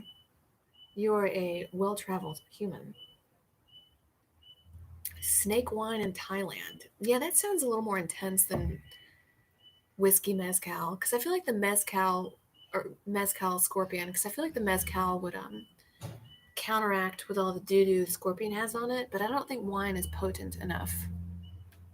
I think they're driving away. Get out of here with your fucking beepy. My only buyback once when I was in New York City, some random bar, got super drunk and played in the snow with a bartender. Oh, that's one thing I miss in New York. When you'd be a blizzard and you'd walk to the local bar and they would lock the door and you just party till like 4 o'clock in the morning. That's really good. I would work the brunch shift and we would take a shot of tequila as breakfast. That's New Orleans for you. And it was a great bonding moment with the crew, and then drinks from the bottomless mimosas. Scorpions got doo-doo. Every animal's got doo-doo, Bonanzo. Oh, yeah. The snake's a little more than a scorpion. I don't know. Oh, not that kind of snake. Oh, I see. Snake with arms. I see what you did there. Yeah, I missed that. Going through a blizzard. Will the BB stop it? The BB stop it. But that's again why I turned down those jobs in New Orleans. You just do a shot for breakfast. Like, no big deal. All like locals do it. Too much. I can't keep doing that. I need like my sober days and my kombucha. I think last week I did kombucha. I'm not drinking all the time on here. I might smoke another cigarette. I'm sorry. I have someone watching this and I promised them that I would give up smoking. And I already had a cigarette on the stream. Oh boy. Getting wasted in public, the good old days. How many sober days a week? I would say I'm sober more than I am drinking, but this week I've been doing more live streams. I feel like I drink on live streams and I need to stop that. Like I did classy night in, so I had some wine.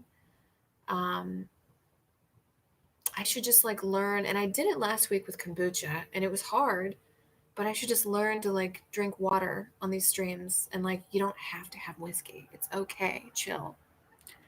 No shame, do what you gotta do. Sober days are important for future, for sure. I smoke weed regularly though, so I can't speak sobriety in all honesty. Yeah, I just like to like remember what it was like to be a child, and you just kind of like living and exploring and having a sense of wonder and not having to be like, oh my god, the night is falling. I better shove whiskey down my gullet so I don't feel emotions. Like, it's okay to feel emotions. This is fun, you guys. Just want to say, really appreciate the stream, the whole vibe. I don't talk to a lot of people these days. Yeah, Davis. Well, this is kind of like a bar scenario. I guess I don't think anybody does. I want to feel like I'm sitting back at a bar. I want to talk to people. I think we're all craving it. But that's another thing. If I go back, can you imagine the amount of money I would get? Because everybody's craving going out to bars. But they're not going to be able to handle their alcohol because people are used to drinking at home at this point.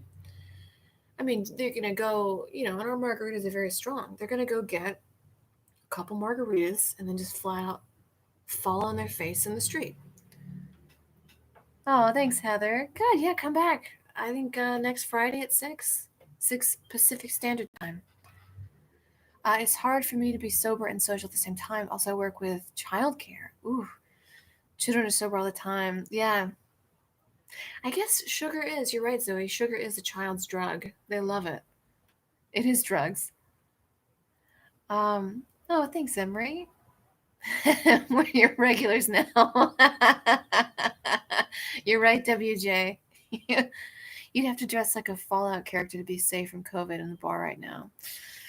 Yeah, and like I would for sure get it, you know? People are stupid, they take off their masks, and I kind of like I still walk around LA, and walking is different than serving in a bar because you're a little more close, and on the street I can kind of back away. People aren't wearing their masks. People have just like I would say at least 1 out of 5 people do not have a mask on. And they don't even like have it in their pocket. They're just over it. They don't want to wear it. I mean, most people do, but you're seeing a lot more people without masks. They don't give a fuck. I've seen a lot of fights happen because people are like, sir, you have to wear your mask to come into Target. And there's like, you can't tell me what to do, It's wild. It's wild streets out there. They say they're over it. I mean, I'm over it. I want to go back to normal, but I also don't want to like die or give this disease to somebody else. I would almost rather get sick than to like be a harbinger for it and not realize it and then just give it, like cough on somebody and then kill your grandmother. I just smoke with a cigarette. Oh my god. I'm sorry to my friend who's watching. I told you, I promised you I'd give up smoking. But this would be my second one today. And hey, I'm doing great. I didn't smoke at all the other day. Some days I don't even smoke cigarettes, little by little. Don't feel bad. Don't hate me. Just for a day, try wearing tights, sir, and the mask will seem easy as fuck. Yeah, Laura, you're right.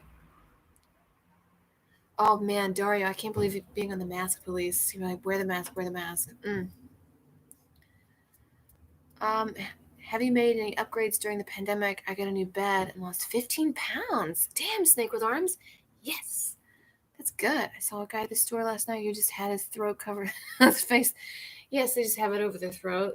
And they're like, I'm wearing the mask. And it's like, it's down here. That's good you lost 15 pounds. I feel like I'm like lifting more weights.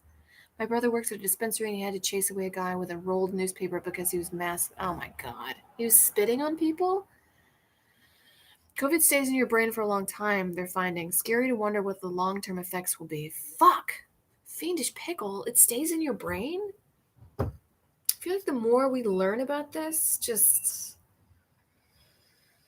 the worse it gets. It started as like, oh, your lungs will get fucked up, and it ends with like, I think somebody told me your veins change shape, like they get smaller. What the fuck is that? How do your veins do?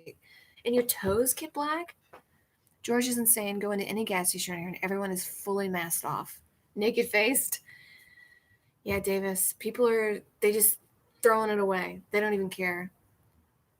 I want to know. I've had it for sure, but this asymptomatic shit has me scared. It's so expensive to get tested for antibodies. Ugh. And it shouldn't be. Yeah, research is showing that the damage it does to your brain looks like a bunch of mini strokes. Oh my god. Lots of viruses do brain stuff. Viruses are weird. A bunch of friends of mine lost their nerve and went to a party and got COVID from sharing a Coke straw. Well, I hope that Coke was good. It's always something like that. It's always like a little thing. Like you've been uptight and like washing down your groceries, and then one day you're like, fuck it, I'm gonna go to a party and do some cocaine, and then you get it. That's how you get it. COVID has been giving people under 40 blood clots.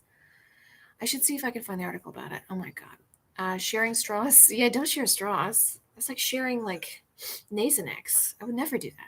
I'm only 35. I don't want fat and bread problems for the rest of my life. No. And also I hear like they're telling pregnant women to not take the vaccine. Is that true? Apparently some people who lose their taste during COVID regain it again. Their taste completely change. Oh my god, Stardust. So like what if you like love watermelon? I love watermelon. But like what if you got COVID and now you hate watermelon? Oh my god, what if I got COVID and I loved Carl's Jr.? What if because I hate fast food and I do think Carl's Jr. is the worst of the fast foods? It's like what truckers eat before they go murder a drifter. You know what I mean?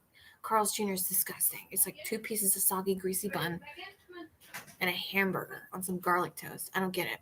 But what if what if I have COVID? I love Carl's Jr. What's the brighter side of having COVID? Snake with arms. Well, I guess you can say you have COVID. You know, I guess you can say you like rode the wave and rode the beast and lived. Coke is possibly the least COVID-friendly drug. Yeah, because it's already going in your thing and your bullshit. Imagine losing your taste from COVID and the only thing you enjoyed eating after was a dog shit. Well, I'd be having a good time because there's dog shit all back over here. My neighbors don't pick up after my fucking dog. Fuck, is that kimchi taste weird now? Oh no, snake with arms. Oh, I love kimchi. It does have like kimchi because it's like made with fungus, right? Or something. It's like kombucha. Like I love cooking at home. There's some things I'll never make. I'll never make kombucha. You gotta like grow this batch of fungus in your closet for a week. I'm good. My niece got a Thanksgiving and still has no smell or taste, and she's had it since Thanksgiving. I wish I changed my taste buds to love salads. You're right, Stardust. I got COVID and now I just love eating fresh and healthy. Coke is possibly one of the most social drugs. Yeah, Zoe. R.I.P. Coke with random strangers. Ah, man, just spitting in a stranger's mouth. R.I.P. Coke gives me drips for like 3 weeks.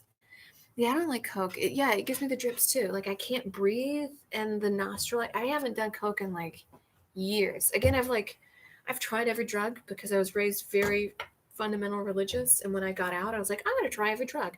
But I, of course, didn't do that till I was like 25. Like I didn't try drugs until I got to New York, really. And so I think at that age, your brain is a little more formed. So I was like, I'll try some Coke. And I was like, you know what? I don't like it. But if I tried it at like 15, it might affect the way I see the world. And like, I might be a Coke addict now. I say, don't do all the drugs you want. Wait till you're 25. Did a video of walking the poop. Oh my God, man, maybe I'll do that, Dario. Maybe I'll like, I wish there was a way I could like upload a video on here and like have it in the top screen. There's probably a way I can do that. It dissolves your lining. I knew my first job in New York was a bottle service waitress, and the hostess, her name is Kimmy. She did so much cocaine, her nostrils. She had no more cartilage in her nostrils, and she was so out of touch with like talking to people because cocaine, you don't know how to like have a conversation, like a back and forth. She would seat people down for their dinner and be like, one time, she talked like this, one time my daddy took me out the woods to teach me a lesson, and then he tied me to a tree and left me there overnight. Anyway, so the specials are tuna tartare. She literally told that to a table once that her daddy, she said, daddy tied her to a tree overnight to teach her a lesson and then sat the table down, and they were just like white. And I was like, what happened? They told me what she said. And I was like, that's just Kimmy. And she had a doily on her head. She would wear a doily on her head for like a look. God bless Kimmy. What is the worst drug combo you have ever tried? I crushed up Vicodin and mixed it with weed and smoked it. Oh my God, Snake with Arms, you're a wild person. The tartare always sucks. I love tartare. I love a beef tartare. Tuna tartare is just sushi. I was fully addicted to opioids and extract in high school and definitely changed my outlook on drugs as I got older. I love Kimmy. Yeah, that's part of the experience. Yarmulke. Well, Emery, it wasn't a yarmulke. It was like a straight up, like, you know how your grandmother has like a doily, like the little lacy things? Like it wasn't a religious thing. Because I asked her, like, Jewish, what's up, She's like, no, I just like it. It's a doily. She would like take a doily off your grandmother's kitchen table and put it on her head.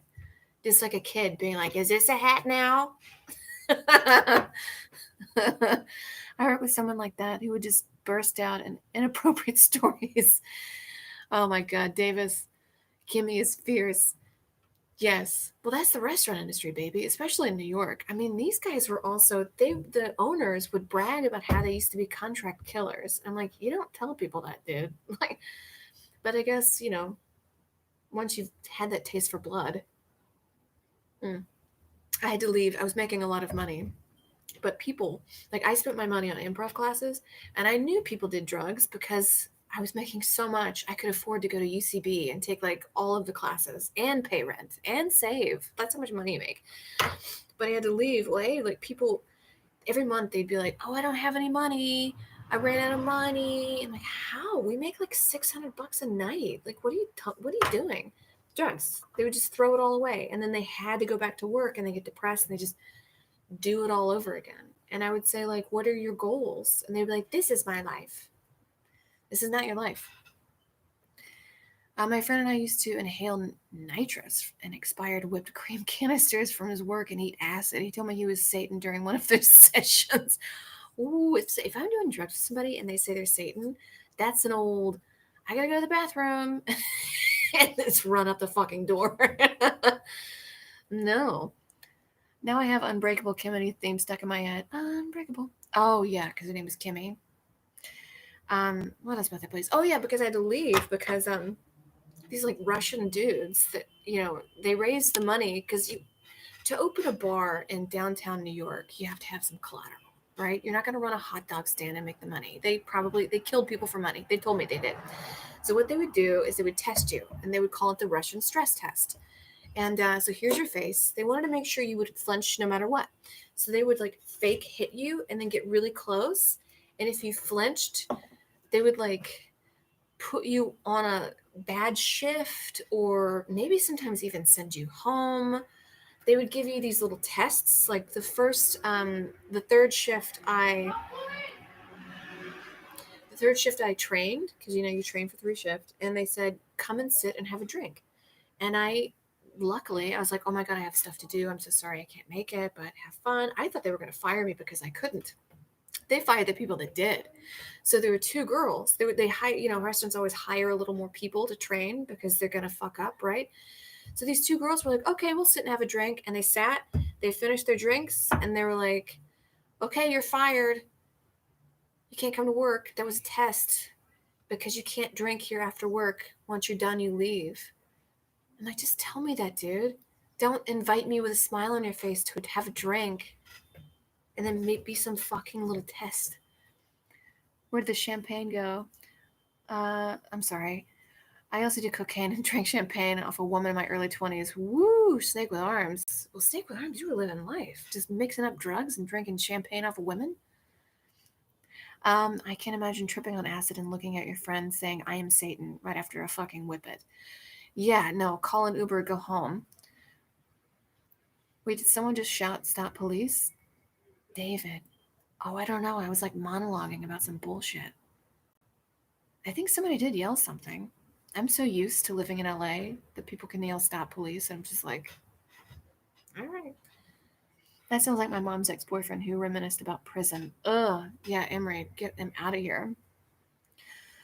First times I became aware of Reddit when someone who posted a pic of a collapsed pallet. Ugh. Yikes. And all the commenters knew it was from Coke. No way. Okay, I'll check the app. Someone says, check. Citizen. Oh, I think I was like telling an ex at the time how I had to quit that job, and he was like, "You made so much money, you should have stayed and dealt with it." And I was like, "Dude, car crash with injuries." Okay, yes, it was a car crash. There's no recording. Otherwise, I'd show you guys Santa Monica down there and Wilton. So it looks like nobody's put anything yet, but there's a car crash with injuries. 20-minute walk from me. We didn't have an Uber back then. We were 19 in NOLA. And the best response I had was, do you have any beer? That's a good response. I guess beer's a downer. Drink some beer after having a bad trip. I'm Satan? Yeah, no way. Drugs, like those kind of acid or like doing all those scary things, like I really have to be around people I fully trust, and either like in my house or knowing I'm gonna like sleep on someone's couch that night or somewhere very safe. I can't just like do LSD and walk across the Brooklyn Bridge like I did once. I did some acid. I walked across the bridge, and then I think I called all my friends and said that there's bats. Watch out. There's bats coming to kill us all. You know what? Maybe I was right. That's how COVID started, right? Oh my God. Yeah, I can't. But then again, like 25, and I did it once, and I was like, no, no, I'm good. I think I'm cool. I think that's my new philosophy now. Do any drug you want. Just wait till you're 25 because your brain is a little more formed. Before then, like, it spooks me out saying like high schoolers talk about fucking and like all these TV shows where high schoolers are fucking. It's weird. I know people are doing it. I didn't do it. Like, you should be like reading books and like learning an instrument. You know, like you only have one childhood. You only have one childhood, and everybody wants to grow up so fast. But if you grow up too fast too soon, you're never gonna get that childhood back. I'll check out your church if you have beers. You are right. Oh wait, well, who was right? Here in Jackson Hole, no Citizen app at all. Oh, Daria, I want to go to Jackson Hole because I was telling one of my patrons of the bar. I said I want to go to like a ski town, but I don't really want to ski. I don't know what I'm doing, and it seems very dangerous. But I'd like to see the beautiful snow-capped mountains. I would like to like go to a jacuzzi and chill out. You know, drink some hot cocoa by the fire. Like, that sounds fun. He's like, go to Jackson Hole. I was like, okay, it's the one to go. The prophecy. Oh, yeah. I waited till 25 to try psychedelics. So happy I did. Yeah, Stardust. Because if you did psychedelics, so many people I know who did psychedelics too young, they just they don't trust people, which I guess you should be reserved, but they don't have happiness. It was all drained from them. Someone I used to date way back in the day. I feel like a lot of my stories are about dudes I used to date, but he just would scowl all the time. And come to find out, he did LSD when he was in like 7th grade. You have to significantly develop first, or you have no idea what to do with it. Yeah, lots to do. Elk and moose tours. Oh my God, I want it. I was like, I miss travel so much. The other day I went on Google Earth and I was like looking up these places in Norway where they have ice hotels. I don't like the cold. I don't like the cold in a city because when I'm cold, I want to be in a big warm fur coat or some like big warm coat, and I want to be looking out at like mountains and like snow-capped fields and like ice lakes. I want to go on like moose tours, like you said. I don't want to be looking at some gray apartment complex. You know what I mean? Between Jackson Hole and the Grand Helens, I'm convinced that a Wyoming was named by a French child. Moose Tour does sound dope. Between Jackson Hole and Grand Tetons. Oh, it does sound like it's named by a French child. I want to go back there so badly. I went to a resort place in the summer as a kid, and there was barely anyone there. It was sort of like The Shining, but way more warm and fun. It does sound fun. Jackson Hole is definitely one of those places you feel actual magic. Also, I guess it's like Sedona of the North. That sounds super cool. You should go to Jackson Hole. Hmm. Big Tetons. Oh, so you're in. Oh man, Daria, I'm very jealous of your career where you can just like travel, but you have to like be the mask police all day, and I'm sure people are wild on airplanes. The only reason the way I can fly is like a couple whiskeys because I don't like that feeling of no control. Yeah, isn't Grand Telens just French for big ass titties? Tetons. Oh my god. Grand Tetons. Mommy, we go to Grand Tetons. Mm. Yeah, that's what I want. I want the cold, but like it's depressing in New York because you're cold and like you're just looking at like an unhoused guy pissing in the snow. You know what I mean? And like NYU kids getting $17 salads for lunch. Like that's what you're looking at. I want to go ice fishing.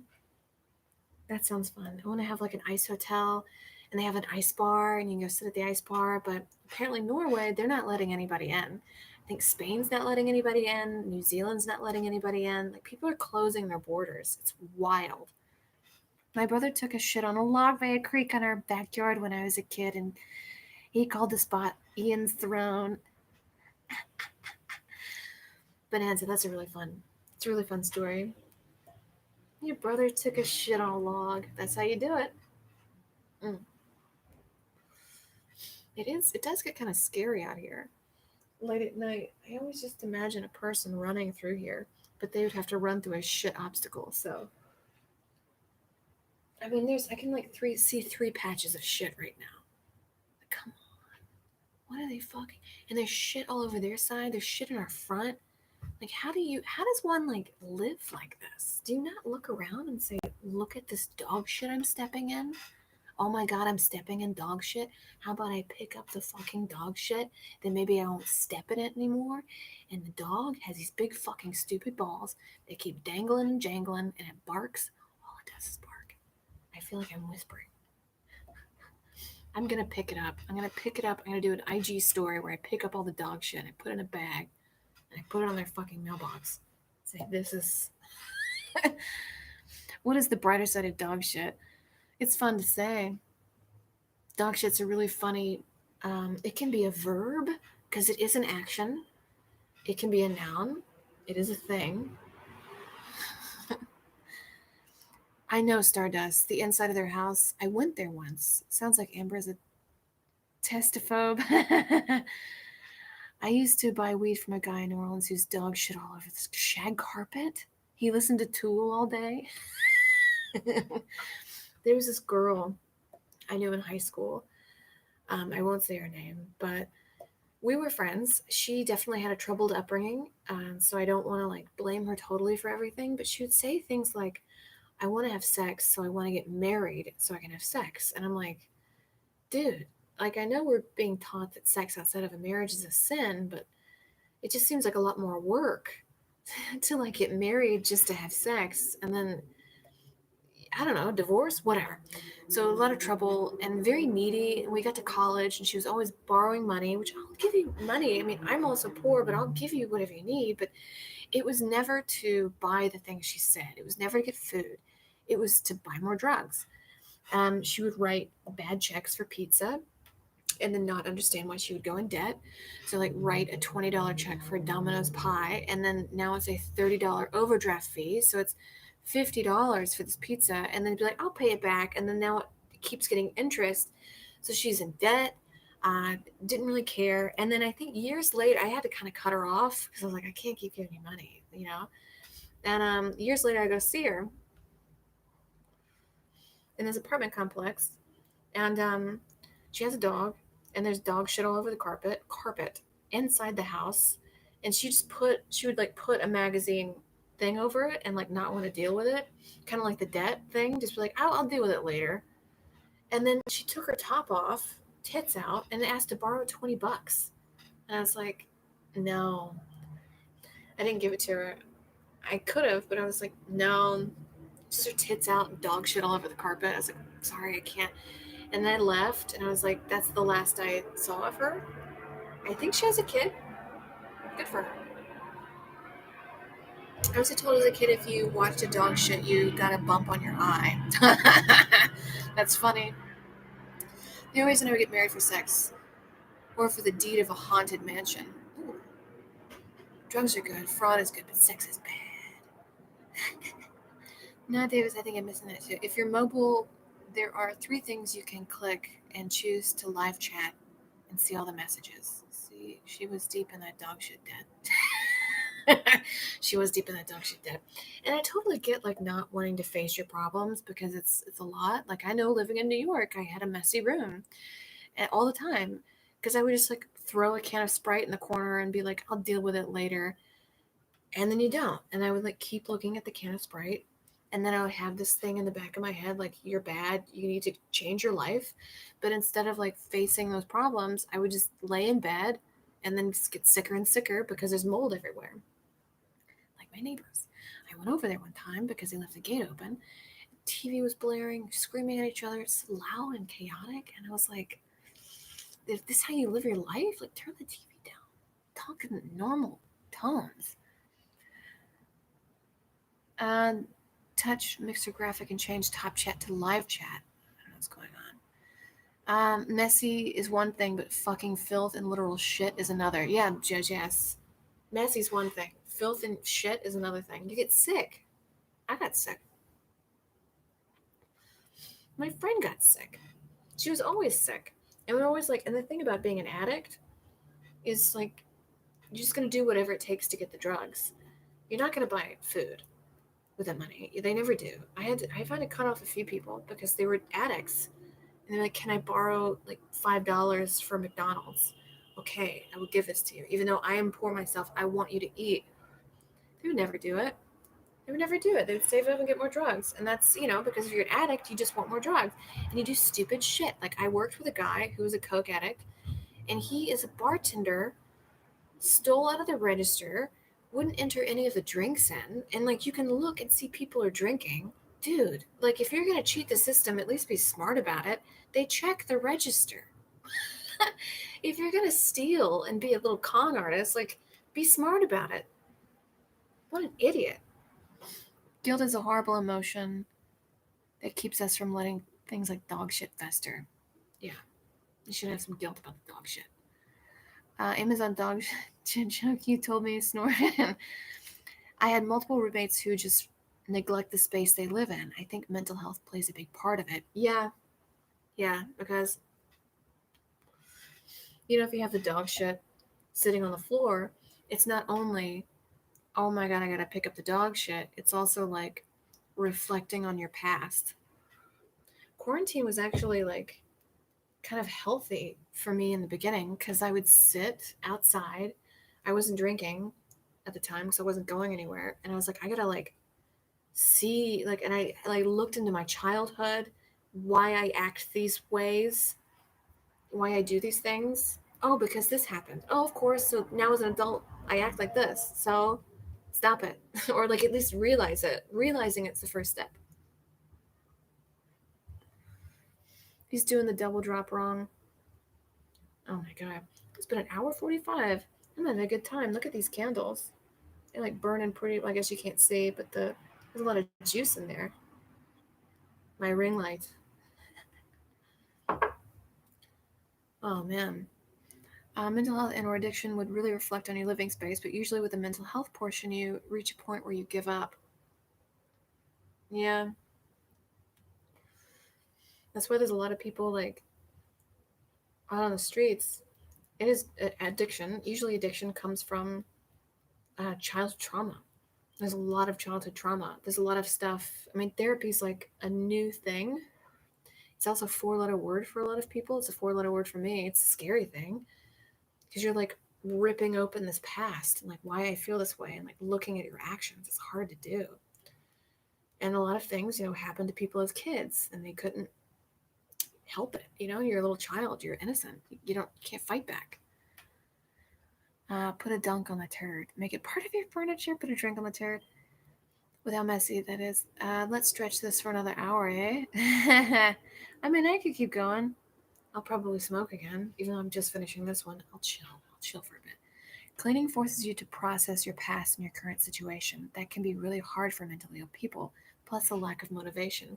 Yeah, it's just easier to like lay and like look at YouTube. That's all I want to do.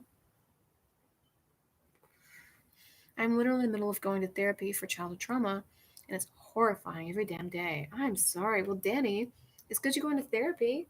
I mean, that's the first step. And you gotta like, think about these things. Hard. Seeing you smoke makes me want to smoke. Glad you're doing therapy through home. Yeah.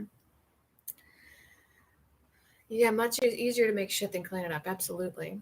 Um, yeah, I should, but then again, I don't know. I am light on the cigarettes. I know I'm smoking now, but I generally like, some days I don't at all. I think I smoke less when I have a couple in my room and I say to myself, okay, you're a big girl. You can smoke whenever you want. When I don't have any, when I throw the pack away and when I'm just like, no more cigarettes for me, then I fiend and then I'll smoke 6 at a time. There's a TikTok star that lives across the way and he's very rude to people who deliver food. He lives on the second floor and the buzzer never works and he always just tells them to buzz a certain number and he's like, yeah, come on, and like screams at them. I'm like, dude, they're delivering you food.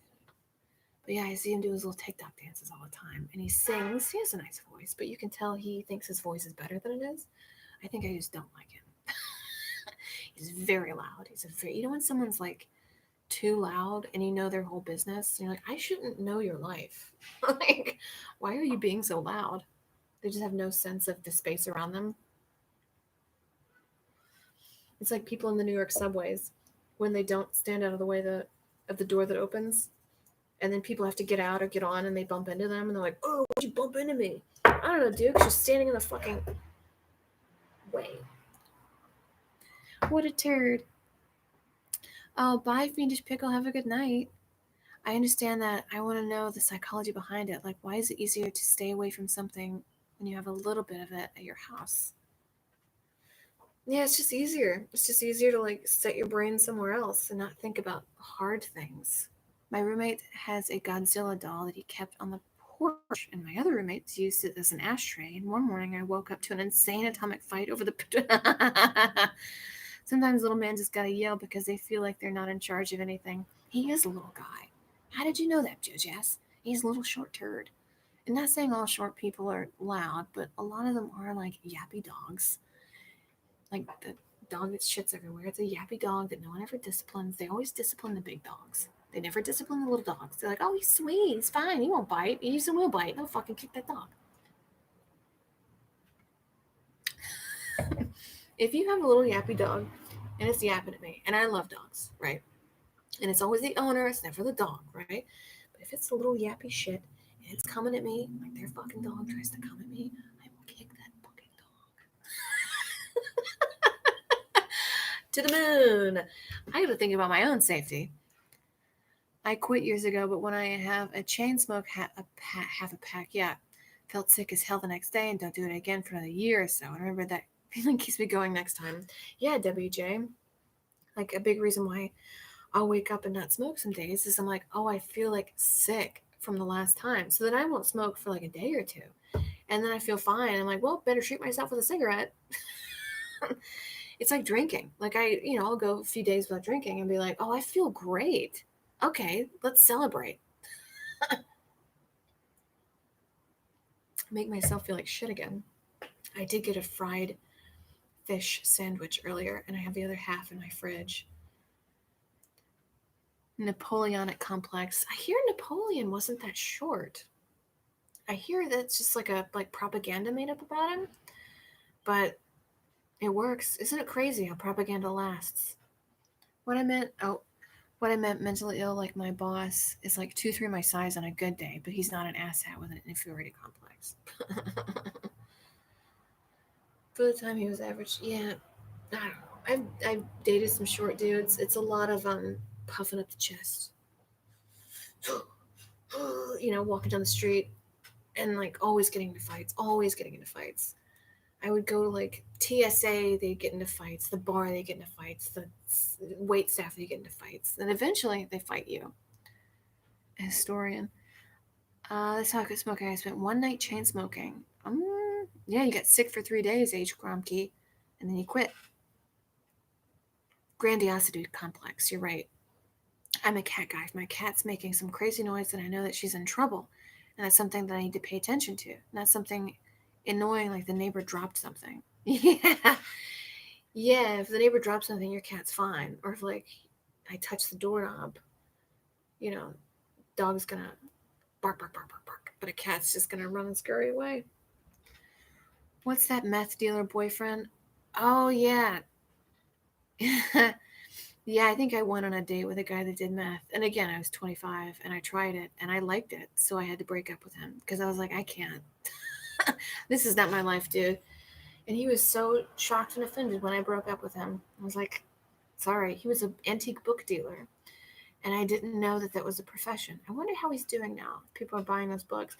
But he would find these books and sell them for like $200-$300.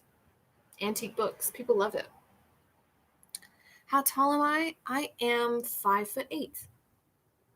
5'8". And I remember one time I lived with this crazy ass bitch. And I said I was 5'8". She's like, no, I'm 5'8". You can't be 5'8". And I was like, I'm 5'8". She's like, no, you're 5'7". I'm the only one that's 5'8". And then we had to stand. She was like, stand next to me. And then we like did this thing.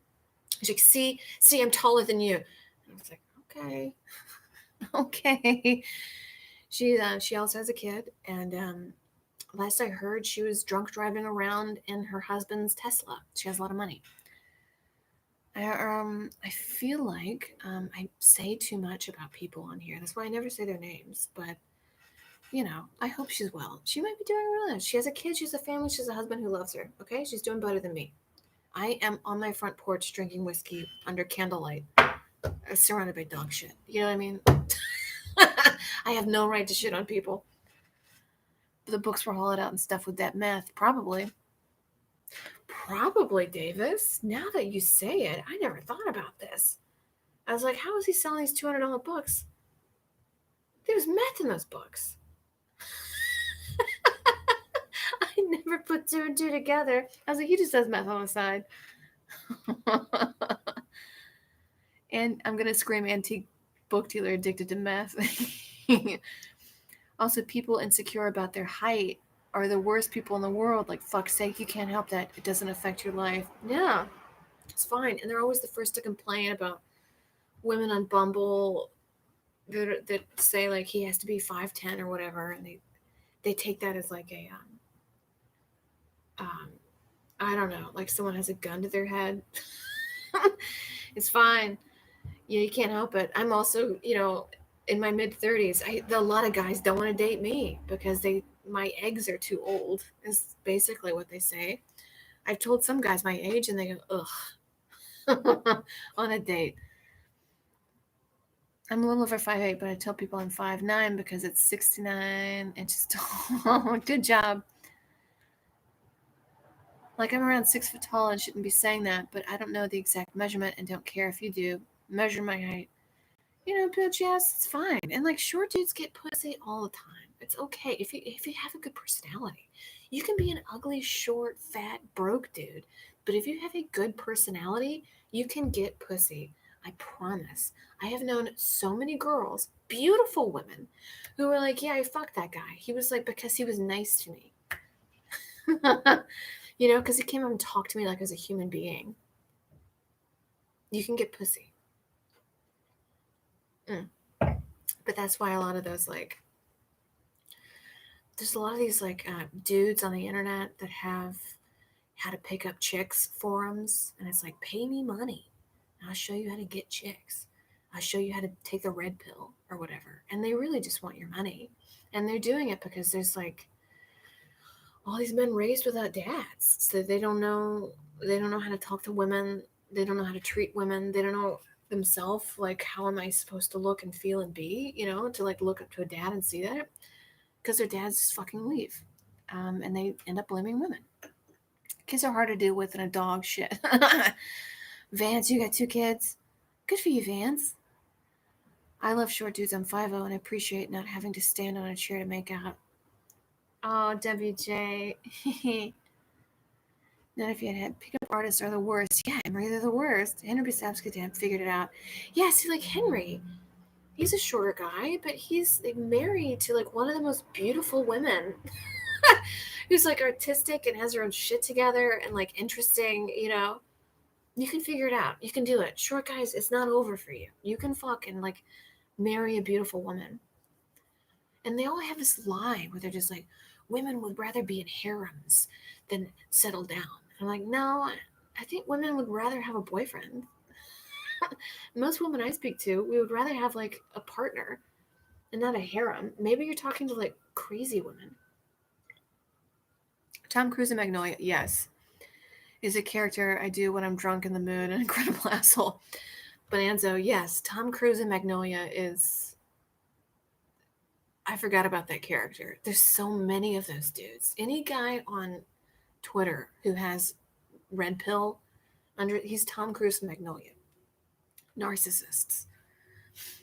I live with 2 guys. They're my roommates. Oh, Vance. Oh, Vance. She is stunning. Oh, yeah, she's stunning, Danny. Absolutely. I did a stream with her today. She had this, like, eyeshadow on. I was like, so pretty. I do appreciate when she wakes me the fuck up when I'm being an idiot. Oh, the original pickup artist. Yeah. Shit, roommates' kids. Oh, roommates' kids. Oh, I thought you meant, like, they were 25 and, like, never did the dishes or something. Oh, I keep burping. Isn't it weird? I remember when, and not all 25-year-olds are idiots. A lot of them are like fully grown adults, know what they're doing, want to start a family, have a good job. Good for you. Me at 25, I was doing all the drugs. I was in New York experimenting with everything. So I get it. Like, I wouldn't want to live with a 25-year-old. No fucking way. I think one of my roommates is 25, but she seems like she goes to therapy and like works on herself. It's fine. Henry's a good example, like also for men, stop feeling inferior because of height. Like, Natalie's amazing, and I had the privilege of meeting both along with Marcus. Oh, you met them in London? Oh God, I want to go to London. I want to like walk the streets and like see the old churches and have some fish and chips and travel. I want to travel again.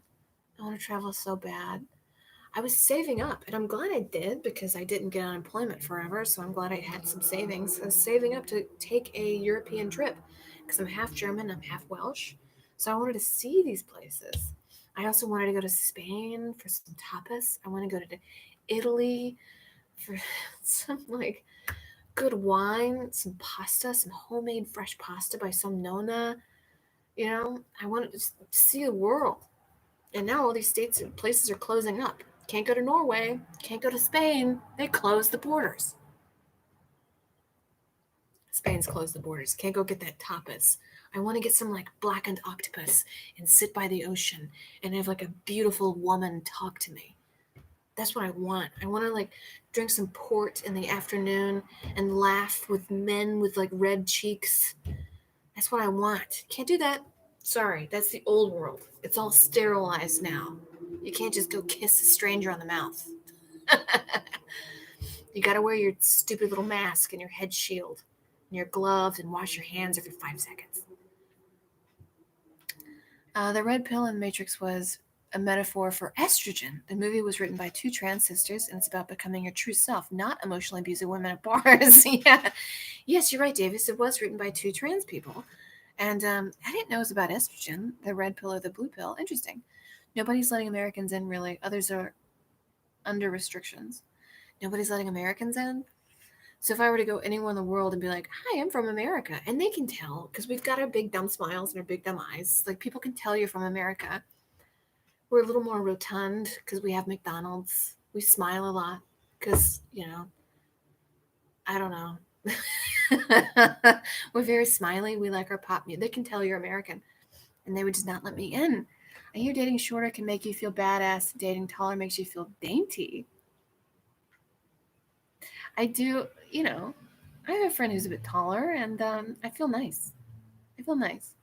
Also in Spain and Italy, be prepared for like 2-hour-long dinners. Yes, that's what I want.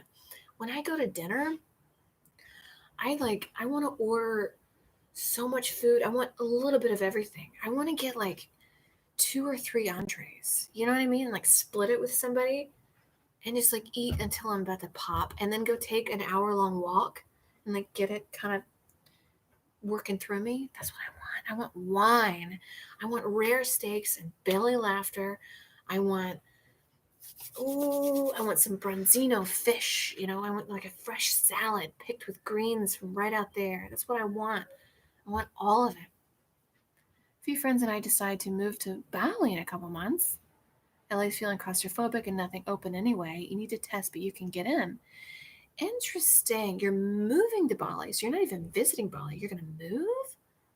Wow. Well, let me know how that goes. I hope you get YouTube in Bali. Which man like bear drop. I want to date tall women with a lot of guns. Oh, Bonanza. Yeah, you can date a tall woman with a lot of guns. That sounds hot. Yeah, you want to walk, Zoe. You want to walk, so you let the food digest. That's what they do in Italy. They have these long dinners, and they go on these long walks. Ugh. I live near one of the Wachowski's ex-girlfriend used to serve them. Interesting.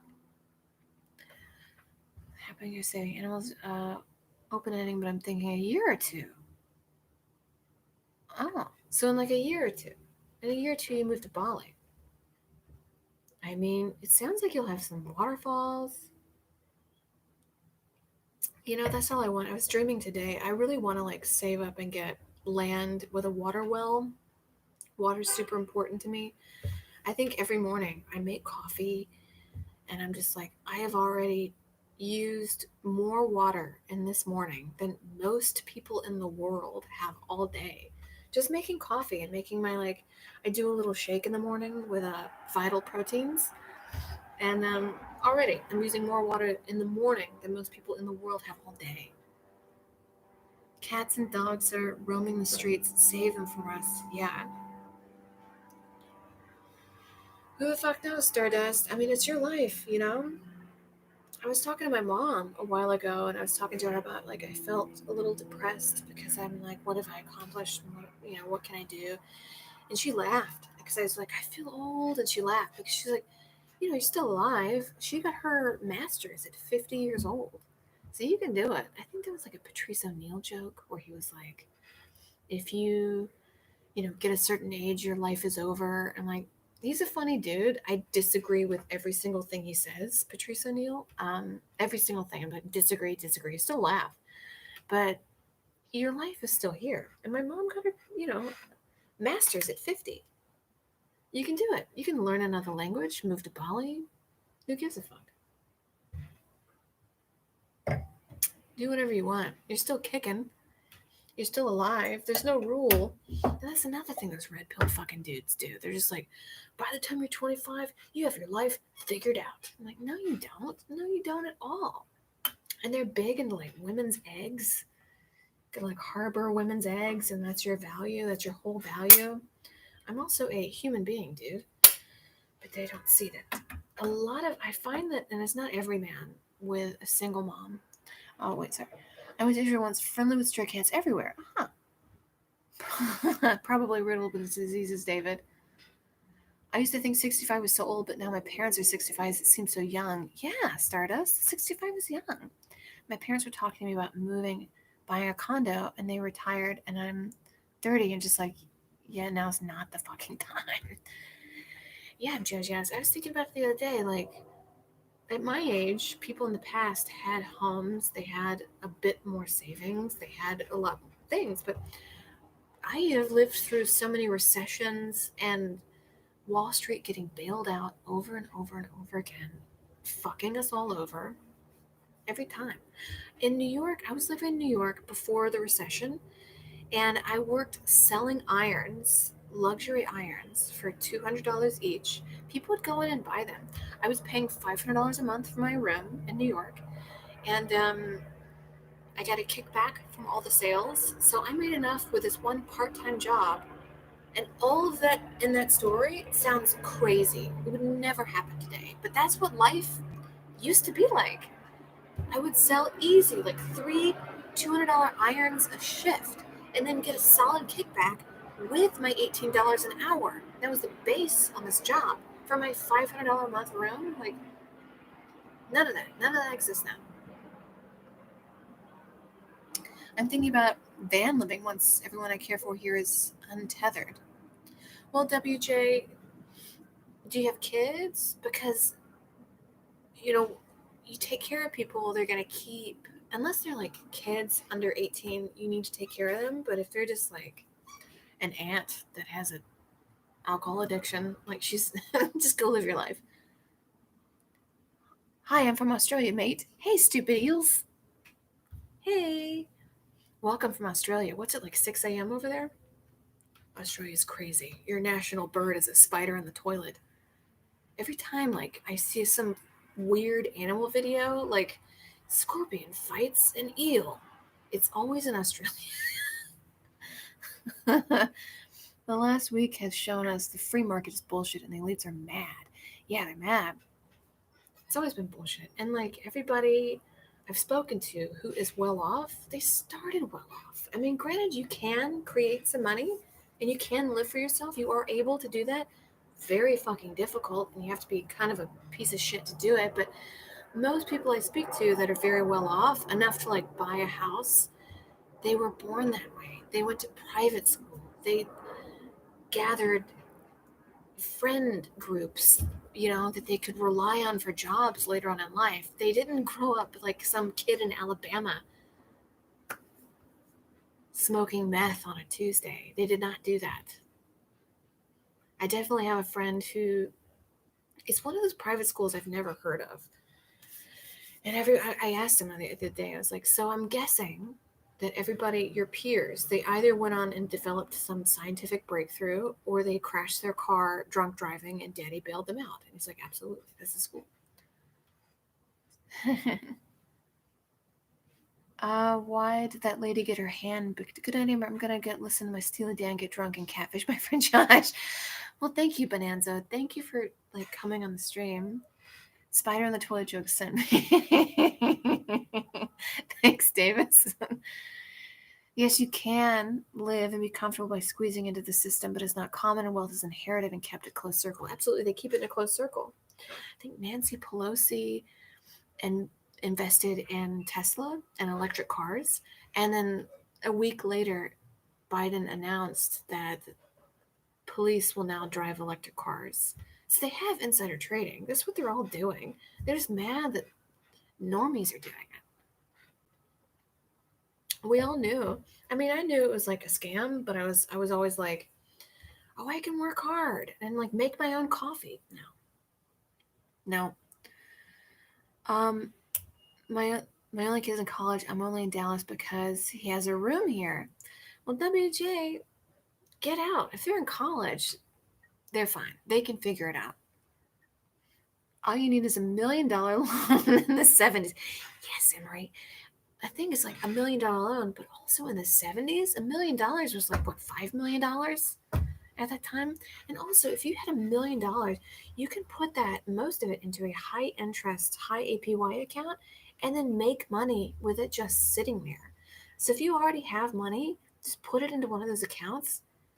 I have an account like that, but I don't have a lot of money in it. I just put tax money in there because I'll get it's a safe place to keep it, and I'll get $2 at the end of the year based on interest because it's not that much. But if I put in lots and lots more money, you just get all this more money. It's like a kickback.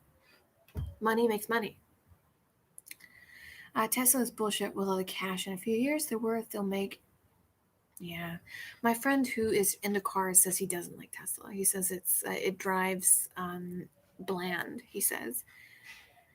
Late stage capitalism is dirty. You're right, Danny. It's dirty. I mean, if you essentially look at capitalism, it would seem great. I mean, anybody can go out there and make it and do it. But then after a while, you go out and make it and do it, like the there will be blood, scenario.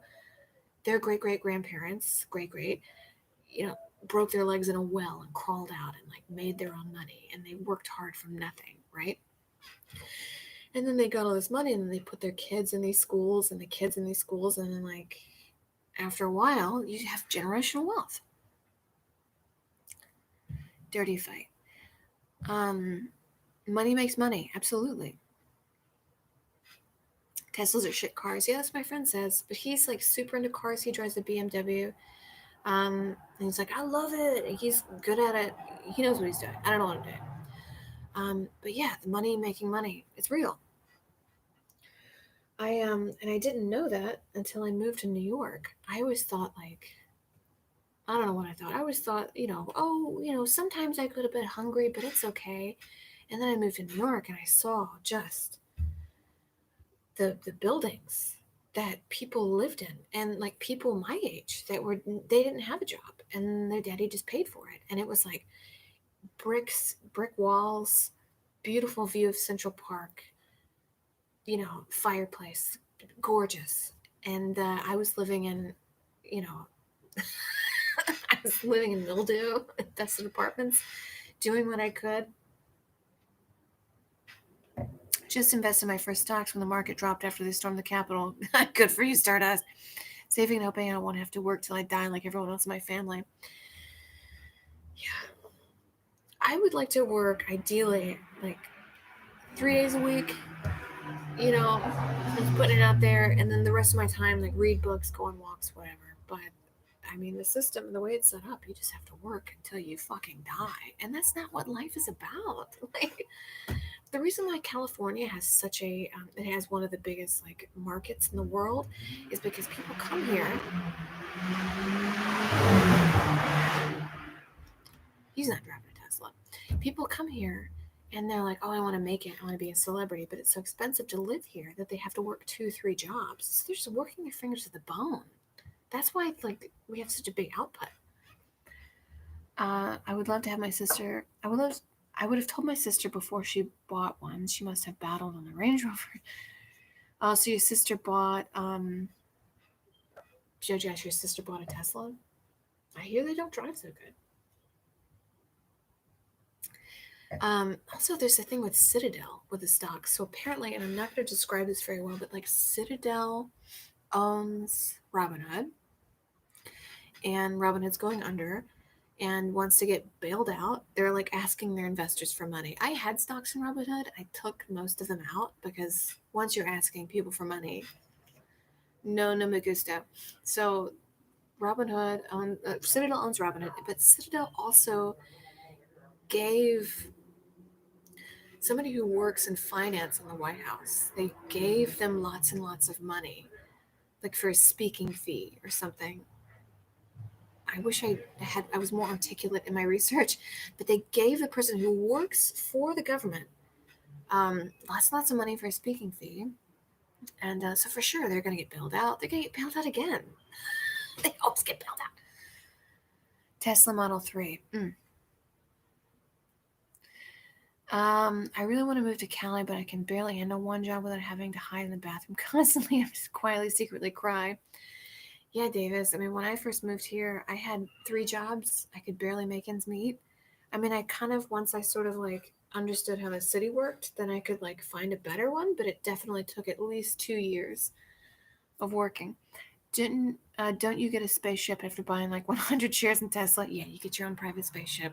They also want to like move to Mars. Like the elite, like during COVID, we went to the moon. It wasn't really publicized, but people are desperately they want to get off this planet. The rich people. There's like a big push. Get off the planet. What's it like living in Mars? Because they don't want to deal with the shit they made. They don't want to pick up their fucking dog shit. It's like my friend who just like took her top off and had the dog shit everywhere. It's like, I'll go to the moon. I'll go to Mars. It's fine. I'll leave the dog shit over here. They're just gonna do it again and again and again. Citadel owns part in Robinhood, and Citadel is a part of the hedge fund that's betting against GameStop. Why on earth would Holden move to California? Is he trying to get divorced and bankruptcy? I don't know. I think he wants to be closer to us. He's moving soon. I hope he found a good place. There are decent spots in SoCal that are super cheap, SoCal, but they're not so much in LA County. Thanks, WJ. Perfect analogy. They don't pick up their dog shit. They're just gonna move somewhere else and leave it shitty. There are places like here I pay a cheaper rent. It did take some finding, and I was very lucky. This kind of stuff you don't really find most places. But I do have lots of roommates. They could kick me out at any moment. I mean, I do have certain rights. I would have to fight for it, but you know, it's not like a guarantee thing. I'm sort of used to living like a Bedouin, I guess. Ooh, can you go to Mars if you sign your life away to Musk? Yes, you can, JoJo. Holden's a Twitch partner now. Once he drops that OnlyFans link, he's going to be rolling in it. Absolutely, Davis. Holden's going to show his butthole on OnlyFans. It seems like OnlyFans is, I mean, I'm happy to do whatever you want, but it seems like oversaturated. I think I went on OnlyFans, like, loop on Twitter. There's a lot of people on it. There's a lot of people doing it. It seems like a lot of work. Sorry. I got burpees.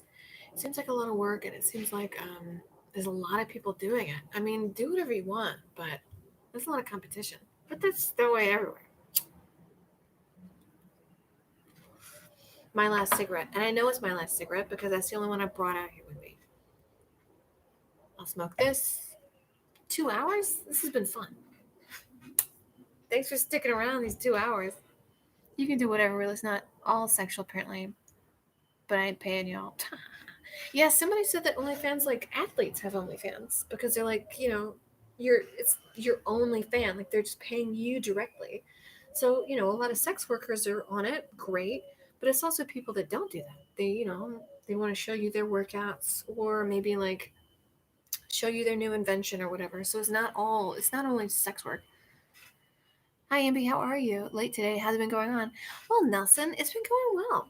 2 hours in, I got these candles instead of a instead of a light, a ring light.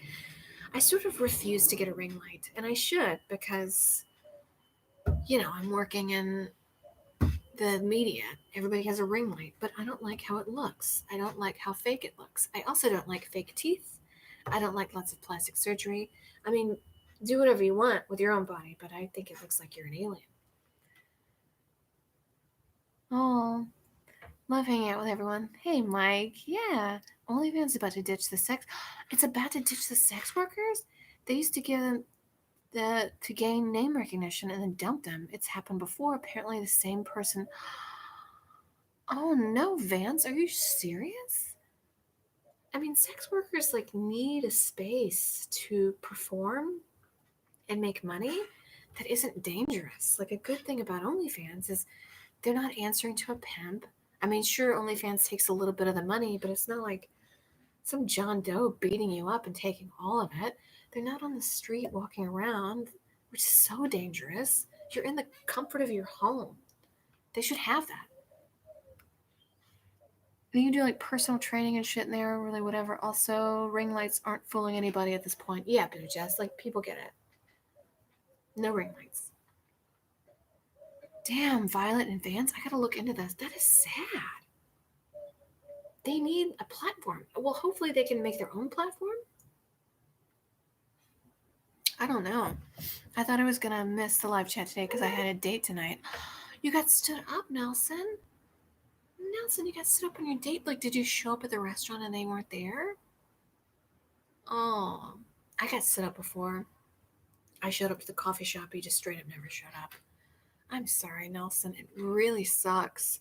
You're still a good person. It's their fucking loss. They fucked up. They're a bad person. And you know what? Good it happened now because now you know the character of that person. That they couldn't have at least texted you and said, I can't make it. You don't want a relationship with them. Cutting it out. Cut them out of here. Cut them out. Get them out of here.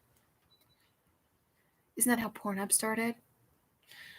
Yeah, Thundertalk Pornhub, I have definitely like clicked on a couple of videos where I was like, this is back before they like took out a lot of the unverified people. But I was like, oh, this woman is like, this is a sex trafficking video and she is drugged up and she does not know where she is. Many videos I've clicked on. I'm very glad that they are thinking about that. But Pornhub only started thinking about it when they're financial investors because so many people were like, I was a child sex trafficked and raped on camera. Please take it off. And Pornhub was like, we can't, we don't know. And it took Visa being like, we're taking our business elsewhere before they were like, oh, okay, well, listen, fuck Pornhub. The brighter side of getting stood up. Oh man, the brighter side? You have a good story and you get to get drunk without being worried about what, you crack open a beer. Do whatever you want. That's the brighter side of getting stood up. You don't have to worry about what they might think of you. That's how you're gonna. If sex workers are probably like 80% of revenue, you're not gonna kick them out.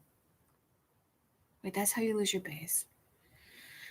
Yeah, I mean, it would be so stupid for OnlyFans to kick out the sex workers because that's the big base. That's why people sign up for them. That would be really stupid. Standing people up is shittier than literal shit. Yeah. Yeah, fuck them. Fuck them. Man. They shouldn't have stood you up. Nelson, I'm sorry. But at least you know now that they're not a cool person. You just cut the cord early. You didn't even waste your time. You wasted one night, but you didn't waste 30 years. Right? That's sort of what happened to Tumblr. What happened to Tumblr? I'm trying to remember what Tumblr was. Is that the one where everybody did their little blogs on? Was Tumblr the thing where people were like, I'm 16 and I'm sad? Is that what that was? How much? I think I might get messy on camera because I'm going to do a little top off here. Good Lord. I feel like getting drunk and smoking on YouTube is a bad idea. But, here we are. Also, like, people that I respect watch this. Oops. But at least you're seeing the real me. Oh, boy. Oops. Oh, man. Sprite. And then I'm going to eat my fish sandwich. Tumblr wasn't a thriving hub for sex workers. Anyway, at least it's not making the majority of money. They kicked off the nudes. I mean, who cares about nudes? Nudes are wonderful. Show your body. I'm a mess.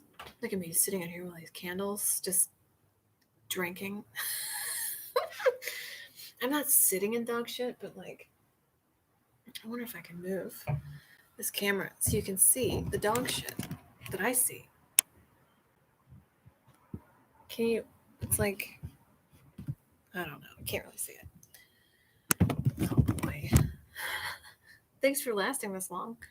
Tumblr claimed they had a problem with child porn, so rather than do something about it, they just removed all. What? Thanks to all you in the chat for the love. Oh, Nelson, yeah, you deserve like an actual date and like someone who's gonna be there for you. You don't deserve. Fuck them. Fuck them. There's so many like shitty people, and I don't want to say shitty people. Maybe like people with like traumatic childhood things that don't know how to deal with it and never did therapy or any sort of inner searching. But they're just out and about, on dating apps and voting and working next to you. There's a lot of that in this world. Yeah, Nelson, you deserve a beer. You deserve a beer. I might have to boogie soon because I feel like it's been 2.5 hours. What is this, Joe Rogan?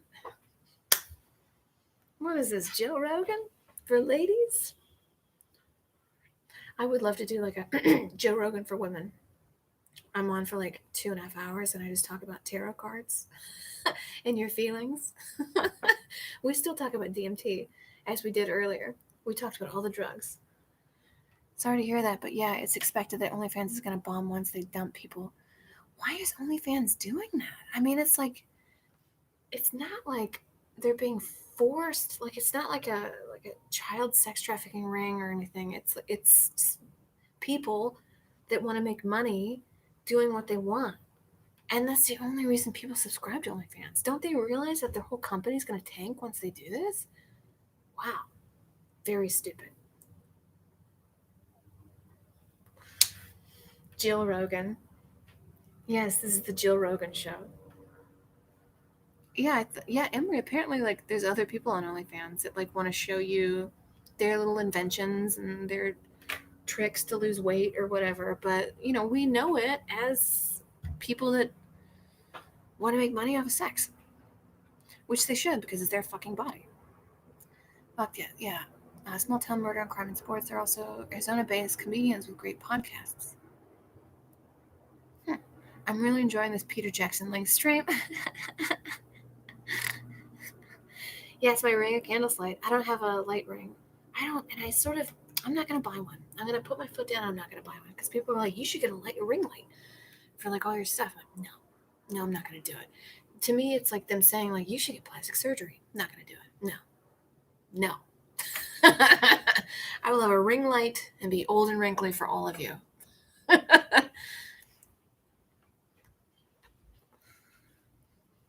Hey, Scott. Thanks for joining. Didn't a similar thing happen to Craigslist? They blocked all sex workers.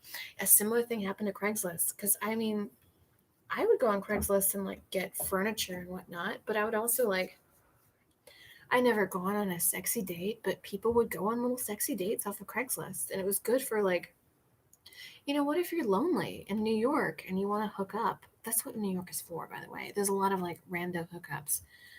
That's what you do. You go on Craigslist and you say, like, hey, I'm looking for somebody to, like, tie me up and, like, call me SpongeBob SquarePants. And you'll find somebody who has that kink. But I think Craigslist was also used in London. Somebody wanted to be eaten, and then there was an eater, So they linked up, and it was like a match made in hell, and they got eaten. Then they died. I think he got his dick cut off. Yeah, Craigslist shut down other categories. I'm smoking something called a melon ball madness. Ooh, I love weeds strains. I love the names. It's like they smoked weed and they were like, we're gonna call this Stardust Sparklade. That's what they do. My cat says keep your butt going to bed, but I should listen to her. Good night, Bill Jazz. I hope you get to talk to your wife soon. I hope you do, because you deserve it. I don't know. I say just like make it happen. Like get her on here illegally, because you can do it. You can fake a COVID pass. You can go online, as we said before. It's totally illegal, and I'm not endorsing it. But you can get one of those fake little I got my injection things. People were getting killed from Craigslist, though. You're right, Emery. They were getting killed. That was in Germany. Rammstein had a song about it and this movie about it. Oh man, Bill Jess. It was in Germany? Of course it was in Germany. German porn is like anything in Germany. It's never like we're gonna have a chill time. It's like we're drinking beer at noon, we're gonna shit on each other, and we're gonna have some sausages for lunch. Terrible advice. Yeah, maybe. I waited for the rest of 45 minutes. Oh, you waited for 45 minutes, Nelson? Oh my god. You and your German stab porn. The guy who died after getting his dick cut off is a weird story. I don't know if it was a Craigslist thing, though. They might have been a fetish site. I think it might have been off of Craigslist, right? I mean, I think. But I think, like, again, match made in hell. It was somebody who was like, I like to eat people, and somebody who was like, I want to get eaten. And then they met up, and then I think he cut his dick off in the bathtub and then ate it. I think he sauteed it. Who wants to, like, that's where, like, when you get those pots and pans from Goodwill that are so cheap, you don't know. Somebody could have, like, sauteed a dick in there. I mean, just wash it out with some Dawn soap. You're fine. I mean, Goodwill's a bargain. It's a bargain for a reason. I think it was the German one. The movie is called Cannibal from 2006. They cooked his dick and it wasn't a fun time. Yeah, I think like the guy got his dick cooked and like I think he like bled out in the bathtub after getting his dick cut off. I think he bled out slowly, which is not good. This is how we are 2 hours and 30 minutes in. Talking about getting your dick cut off in a bathtub. I would say that's a really bad time to die. Honestly, I would rather get shot in the head. He cut his dick off, burned it in a pan because it couldn't cook, and killed the guy later on. Was he a bad chef, or does like dick just not cook up well? Like is dick like a liver? Like is it sort of a tender meat, or you have to like cook it right? Excuse me, get my cookware from thrift shops. Yeah, Stardust, you might have like a dick cooked pan. Should have put that dick in the air fryer. You're right, Davis. He was a bad cook. Oh, and you wasted good meat. It's like getting a filet mignon and cooking it well done. Come on, dude. You got some dick meat on your hands. At least, like, saute some onions. Like, you could braise it in a stew. Didn't know how to cook it. He didn't have a good game plan. Yeah, I guess you don't really get dick meat that often. You're going to burn it. How would we? I'm guessing dick meat would be like a pork loin. It's very tough. You got to cook it right. You got to roast it on a low oven and then sear it. That's how you cook that dick meat. Which a pork loin, it does look like a big old dong dick meat. Besides my shitting night. Hey, thanks, Nelson.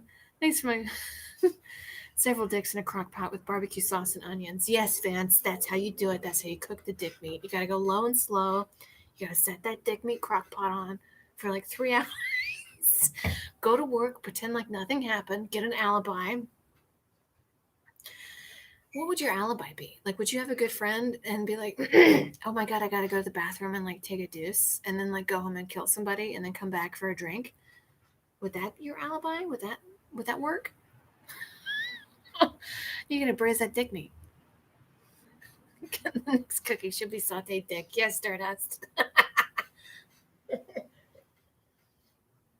I was thinking about making a cake, the next cooking video, because the whole let them eat cake thing. I'm like, yes, actually, I will eat cake, and then crash the government.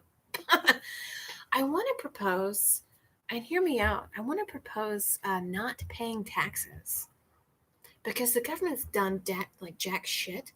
I had to fight for unemployment, and the unemployment is what I've made. That's mine. I'm not asking for handouts here.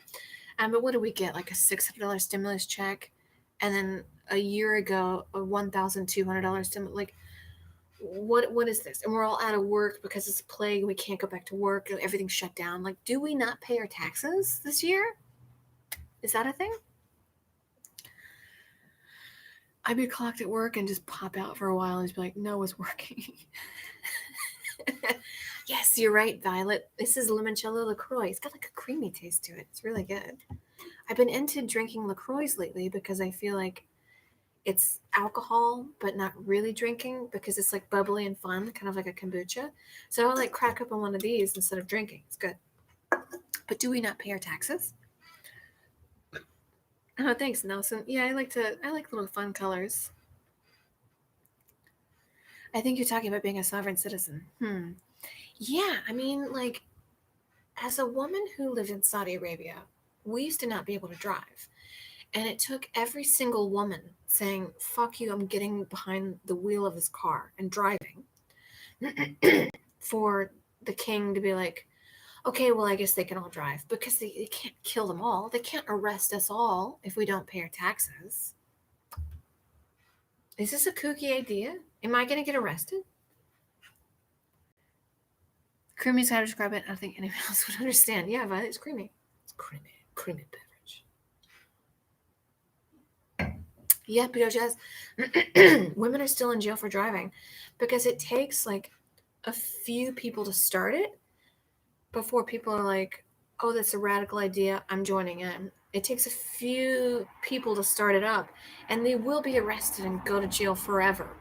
But then the law's changed. The government's never going to give you rights. You have to fight for rights. Because for you to have rights means that they have less. And they only want more power. Because once you have all the money and all the power, you want more. You know, it's like a kid eating McDonald's. You just want more and more and more fries, more burgers, more, you want to take rights away from people. And it can happen immediately. You can be shut down for whatever. Oh, shit. I have 5 minutes left. My computer's going to die. I charged my computer and it said it was good. Oh, I'm sorry, guys. Well, I have 5 minutes left. Get out of here. You're the hardest women have gone through life for being considered human horrific. Yeah, and they had to fight for it. They had to fight for it. So we're going to have to fight for rights because they're not going to give it to us. They're not just, I don't think the government is ever going to give us a second run of stimulus checks. I really don't think they are. I think the chain link fence is going to stay up around the Capitol and the police are going to be way more militarized and we're going to get jack shit. And anybody who raises any kind of awareness about this is going to have their channel cut from the internet. And people aren't going to be able to communicate. And you log on the internet a year from now, and it's just going to be like cat videos while we're all starving to death. I mean, maybe that's a little too mean. Maybe it's a little too nasty. All right, buddy. I literally have 2 minutes left. I want to say a proper goodbye before my computer shuts off. But I'm going to do a whole video on this tomorrow. And hopefully it's going to be good and not, get me shut down or being, a bad time. But thank you so much for joining me in my ring light. It has been 2.5 hours. I've loved every minute of this. Nelson, I'm sorry you guys stood up and you're waiting around. You deserve better. Fuck her or him or whomever.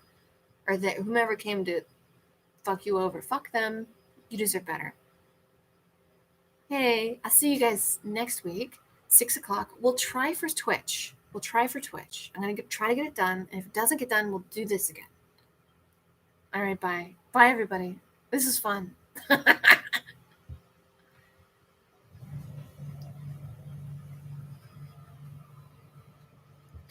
Oh, yeah, it's a weekly thing. Danny, it's 6 o'clock every Friday. Join in. Bye, guys.